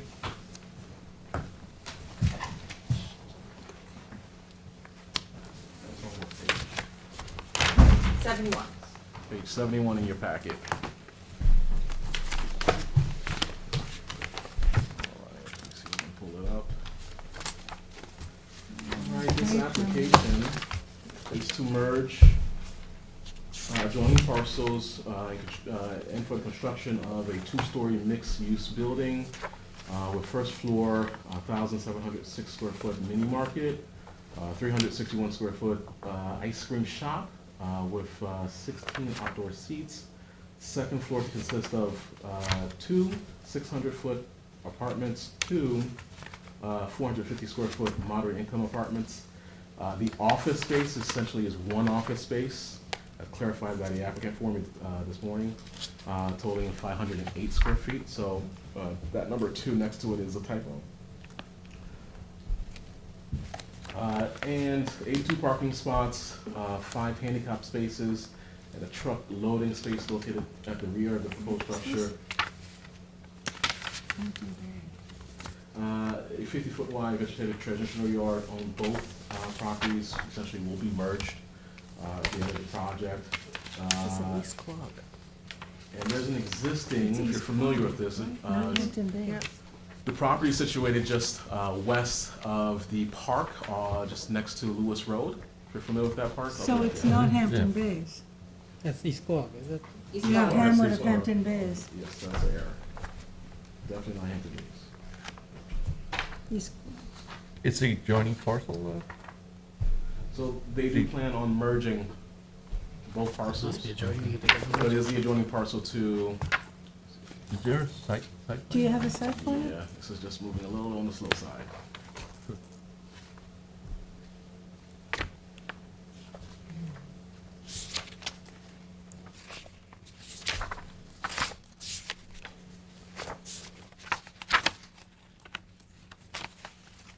Here we go.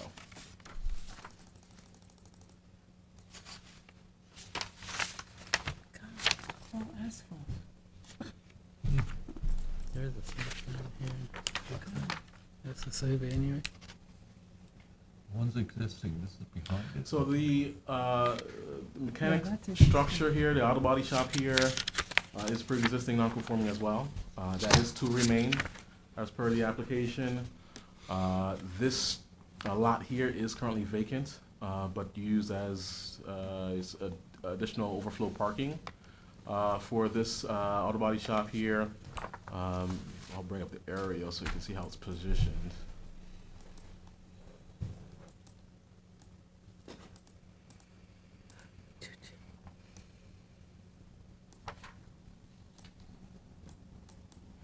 So as I mentioned before, This is the park here, right off of Lewis Road. The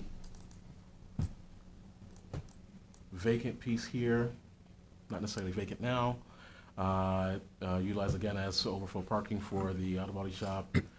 The structure is to remain as per the application, and a new proposed two-story structure will be built on the adjoining lot, or essentially the same lot. So is that adjoining lot an accessory to the automotive? No, so they're going to merge the lots. They're So they merging will the be in the lots. same name, yes. And the auto repair shop is going to remain as auto repair? Correct. Where are they going to put the excess cars? So the existing parking, as you can notice here, not much there. They're opening up, as per the site plan, the rear of the property for additional parking for these cars. They're going to implement a 50-foot buffer, transitional yard off the rear with landscaping and vegetation, of course, for screening purposes. So let me bring you back to the site plan.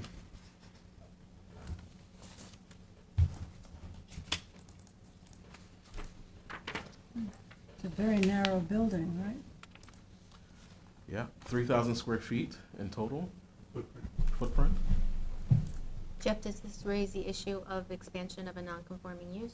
So we did talk about that. The parking lots, from my understanding, and I spoke to the ZBA as well, that part of the code is applicable to the structure, not necessarily the parking lot and the parking area, unless it's interpreted otherwise by council. But I spoke to ZBA and they said that they've never encountered where that portion of the code is applicable to parking and not simply the structure. What is this, so the structure on the same piece is accessory to the new structure? Oh, I'm sorry, so you're speaking to the new structure? Yeah. Yes.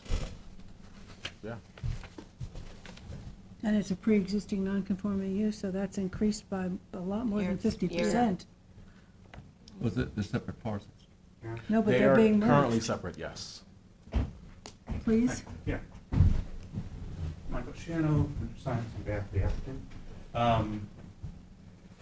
So the lot is able to have a certain number of uses based on the lot area. So why would proposing a separate structure that has, and we're able to have those uses separated into different buildings.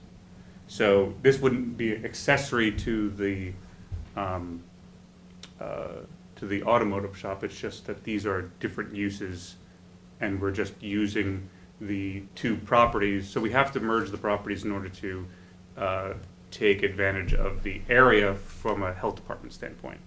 And also because in the HC district, once you get to a certain size of building, you have to be a certain setback from the property lines. As you increase in size, the setback increases. So in order to have this size building, and also have the apartments that come with this size building, this is kind of where we landed. It was a lot of kind of weighing and balancing the HC zoning requirements and the health department requirements in order to come to this location and this size. But under the town code, you're allowed to have a certain number of uses. So this would be each one of these would be separate uses. Is the first use allowed under the code First use, of the existing building? good question. I think it's pre-existing non-conforming. And the second use that you're proposing on the same lot is gonna be what? Completely, wholly, and unrelated to the potential of being related to the first, which may or may not be a pre-existing? Correct. What is the second use? The second use will be a neighborhood market, and there's offices on the second floor that are completely unrelated to they would just be offices that could be rented, and then there's 4 apartments. And all of those are permitted uses under the code. And the reason for the additional parking in the back is actually to try and bring the existing garage in conformity with what is required under zoning for how much parking is required for that use. Can you get an interpretation from the chief building inspector? About whether it's an expansion, we did not, but I can speak with him. I will Because speak with him. if I would you're recommend if you're using that lot, Mhm. let's not call it a lot, because you're all one. Mhm. It seems to me that it's an accessory to the existing automotive lot.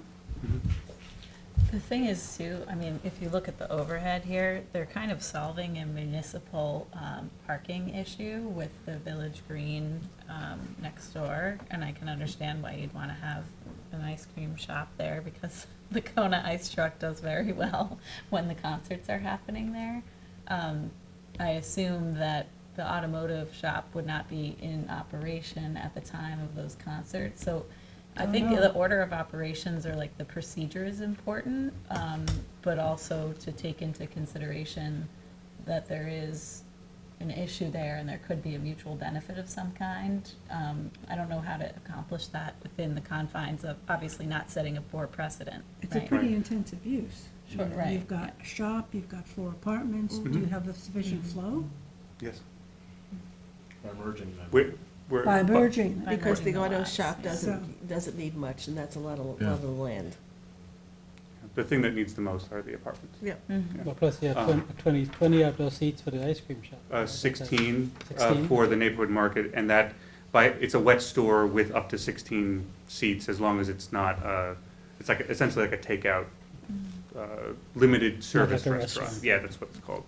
Under And, ag and markets versus like a grocery store market. It's under, I think it's actually defined as neighborhood market, but in the health department requirements, as far as flow, it wants it being a limited service restaurant with no more than 16 seats.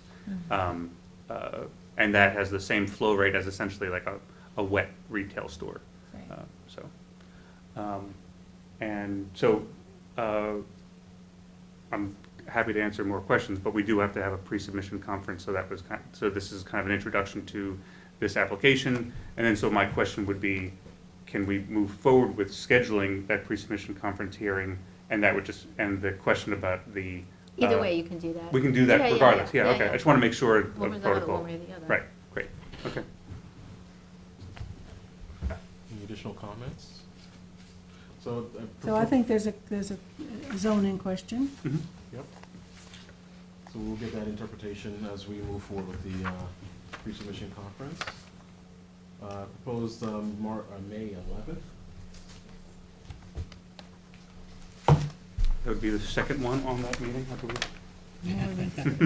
What's the 4th? That's the third. Oh, it's the There'll third. be there'll be 4. So you're deeming it complete? You've got what you need? Well, not necessarily complete. We're just moving it forward for the pre-submission conference. But this does have enough to hold the actual conference. But- Generally, up from my understanding, we don't deem site plans to be correct, yeah. No, you just have the requisite information to set a pre-submission Correct. conference. So this, for now, as we investigate more regarding the expansion of non-conforming use and that interpretation from the chief inspector, I think we have sufficient information now to proceed with that. And then if that is a question that we still have to address, I mean, I'm going to meet with him before that conference, but I believe that would then be something that would just be in your report at the end, so. You did a resolution with this, right? Yes. That said that it didn't have enough information, so then it should just say it has enough so you can set the conference. We have to deem it complete to set a conference, Jeff. No, If it's So incomplete, you don't just say you have enough information. You have the requisite information Right, to right. set a pre-submission conference. There's no site We use And deem do it you? complete as a term of art. So I'll use that terminology specifically. I have a resolution here. I can't find it, but I thought I read that it said that you didn't have enough, but maybe that Yeah, was. in the second to last whereas it says, have not been submitted in the form satisfactory for. No, I have to remove that then. Yeah. All right. so you're, Has been, make that adjustment. Get rid of not.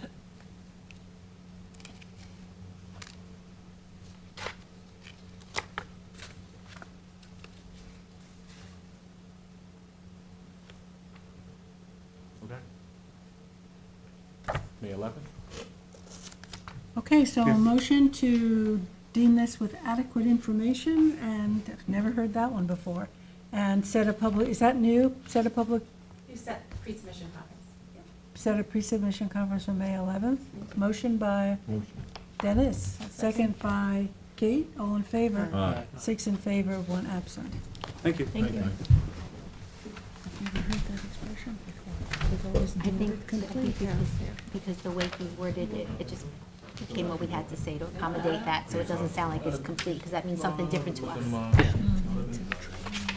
Please. Are you ready for the cannabis, or do you want us to finish the rest of the Yeah. agenda? How much do you have? How much more? I have a few more, actually. All right, let's take Mike. Yeah. We're ready for the cannabis. Ready for the cannabis. I should have brought samples.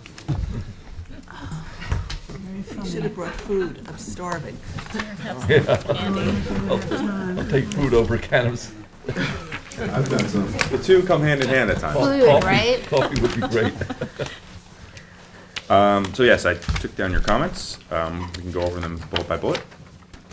And, or why don't I just let you have it for a moment to read yourselves? Everybody else Well, let's doesn't just read mention- them out loud. Sure. Okay, so for the purpose of educating and informing the public, the planning board requests a list of potential Requests sites. with an S. Thank you. Where cannabis dispensaries could be permitted by special exception. In the event that the state changes any standards with regards to setbacks, the planning board requests the opportunity to comment. For letter E of section 33162.26, the planning board recommends that the town board change the word may to shall in efforts to further study and ensure adequate traffic circulation. This is specifically with that one portion of the code. Okay. The planning board requests additional information on the New York State cannabis dispensary license process, specifically as it relates to the renewal. Town board should consider amending the proposed language to include additional standards identifying a maximum square footage as well as subsequent parking requirements for the proposed use. I wove in your comment. And the planning board further recommends that the town board explore additional special exception standards that consider mapped environmental justice areas for avoidance. Dennis, I think that is perhaps maybe the best way to capture what your concerns were. Okay. The other comment that never made it in is the town board should explore the limitation of Non-conforming change of uses. non-conforming use Oh, okay. application. Existing. That's really important, because there's a Yeah. backdoor way to try and get. Oh, yeah, and they will use You it. will use So it. what's some language on that, Dennis? Should Town explore board. the utilization of limitations for change of non-conforming use application. Should explore cannabis. limitations, Yeah. Of change. limitations. For change of non-conforming use applications For change of regarding use. cannabis uses. dispensaries. And did Kathleen say that was a possibility, or? She didn't say it wasn't a possibility. Okay, so we'll take it as a comment? Yeah. Well, Um, that, our comment is should explore. That- Right, That okay. throws it back to town Limitations for board. change and of use applications. They'll bounce it off their legal. Okay, so I can add that. And if you're changing it, I would just say, for the first one, but, purpose of educating and informing the public, planning board requests an illustration. I thought Okay. Kathleen was good, an illustration of potential sites where cannabis dispensaries could and could not, or could not be Okay. permitted. I think what you were explaining too made a lot of sense, where it's better, where you can put the exclusionary areas with the radius, because it does get a little too complicated with the Totally. other variables. Well, it's just Of where it could be. more so with this code than others, because the state was so clear Right. on whether it be property line to the front of the building, and then, of Right. course, an applicant could change the front of the building. Right, Or and the once you entrance. saw, once I saw the map that you did produce, I Mhm. was like, oh, it makes sense, because, okay, here's the school, and then here's the exclusionary area. It didn't make sense to me. I think it should be hatched, personally. Okay, But that's a map. yeah, thing. I understand. That's- yeah. For the next planner. So be it. So, any other You are comments? just so relaxed now. Motion to adopt this report? Motion. Motion by Dennis, second by Second. Gloria, and all in favor. Aye. Opposed, Thank you, guys. abstentions, It's been a 6 in pleasure. favor. When are you Good luck. leaving? 5th or 6th of April. So this is probably Soon. Where's my your position? Just for public land in Soho, You're going into the Go to city. Manhattan. here and there. Oh, So I'm told it's remote hybrid, but we'll see. you'll be in the city. I already have a schedule that puts me in the city. All right, thank You'll you, enjoy everyone. it. Thank you, Mike. Thanks, Good Mike. luck. Thanks, Jeff. We should have a moratorium on any staff leaving. You bet. You're up to, Claire, you want Mike's one of those rare staffers who commutes, Number see, like, 15? he's one of those rare staffers that commutes from the east. Really? Yeah. You're Francis Mulvey, okay. Francis Mulvey, it's a two-lot subdivision, standard plan. It's a 54,000 square foot rectangular piece. It's a pre-application, so we're here to deem this complete. It is an undersized lot. It will require a variance for the proposed two-lot subdivision. But we can deem this complete and move this and schedule a public hearing. There are two houses on there. Also for, let me pull it down. May There we 11th? go. May 11th as well. That rounds out May 11th for applications. Okay, motion? Motion. Motion by Gloria, and second by Second. Kate, all in favor. Aye. Opposed, abstention, 6 in favor, 1 absent. Good. Yep. I just have Puccio, it's a 1-month extension for the action deadline on that project. Okay, motion? Motion. By Gloria, second by Second. George, all in favor. Aye. Opposed, 6 in favor, 1 absent. And then I have my 2 plans that, one, the subdivision plan, JSC, was re-signed. I re-signed and the other one I signed. And this one you signed, which is Toscana, yes, site plan. So acknowledging 22, signature of JSC Resources, and then, what number is that, 23 Toscano, signed. We've covered everything. Yep. 16 and 20, is Anthony coming back? Oh, what was 16? 16 is off. 16 is off. Yeah, that's And you have incomplete. 20 Rose Yeah, all 20, clearing? The site disturbance? Yeah, what's a site disturbance? That's Jeff. Yes.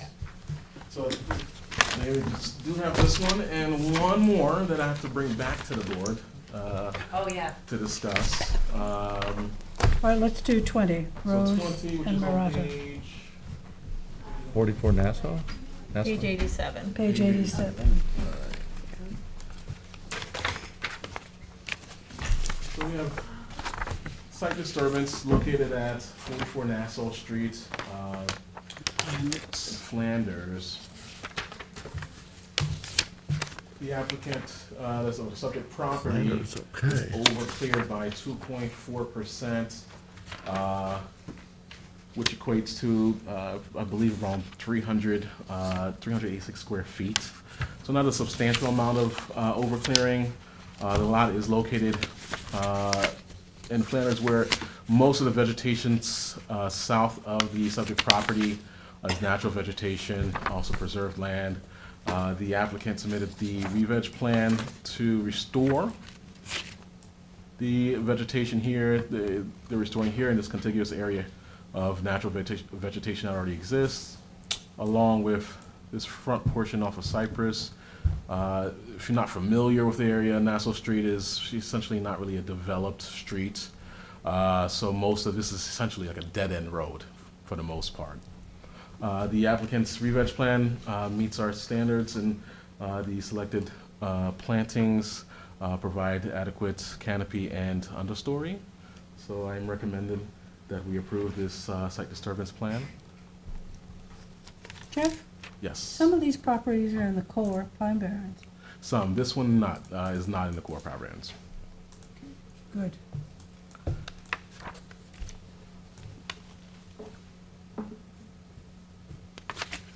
Any questions?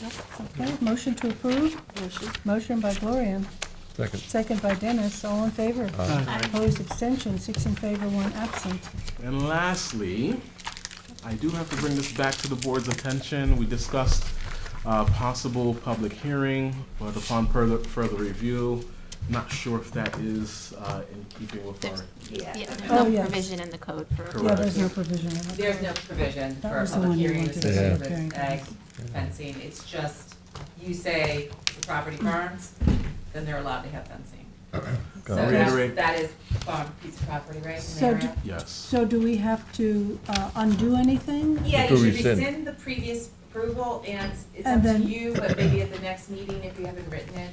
I have it written. You He have has it written? It's written. right here. Okay, so one motion to rescind the, The resolution from the night. I'll move to rescind. what's the application name? Yes, fencing. 5 and 25 Seven Ponds Road Okay, it's where not is for on, agricultural it was not on the fence. agenda? It's No, it's not. not, he's because adding it, Walk on. he's Okay. adding it now. That wasn't the Walk on. initial plan. We were supposed to, I think, Lauren, you weren't here for that discussion. But we're Okay, going to move forward that's with right. public hearing, but Okay, so we're rescinding our vote on that application. And so let's do that first. Motion by Dennis. Second. Second by Gloria, all in favor. Aye. Opposed, abstention, 6 in favor, 1 absent. And now we'll revisit this re-veg plan. not even Ag from fence. agricultural fencing. Agricultural Just approve the fence, ag sorry. fence. Right. Right. To approve it. The application itself does meet chapter 339, or 330, 109 for agricultural fencing. Their proposed structure, proposed materials are consistent with that, so I'd like to. And all the language that we put Yeah, in? typical 100%. language. Typical language, yep. You know, upkeep Keep, and right. free of debris, Good. those kinds of I'll things. motion. Yep. Motion by Kate, Second. second by Gloria, all in favor. Aye. Opposed, abstention, 6 in favor, 1 absent. And that is all. That's it. Motion to adjourn by Dennis, second by Gloria, all in at favor. Do we have anything Opposed, contentious tonight? abstentions.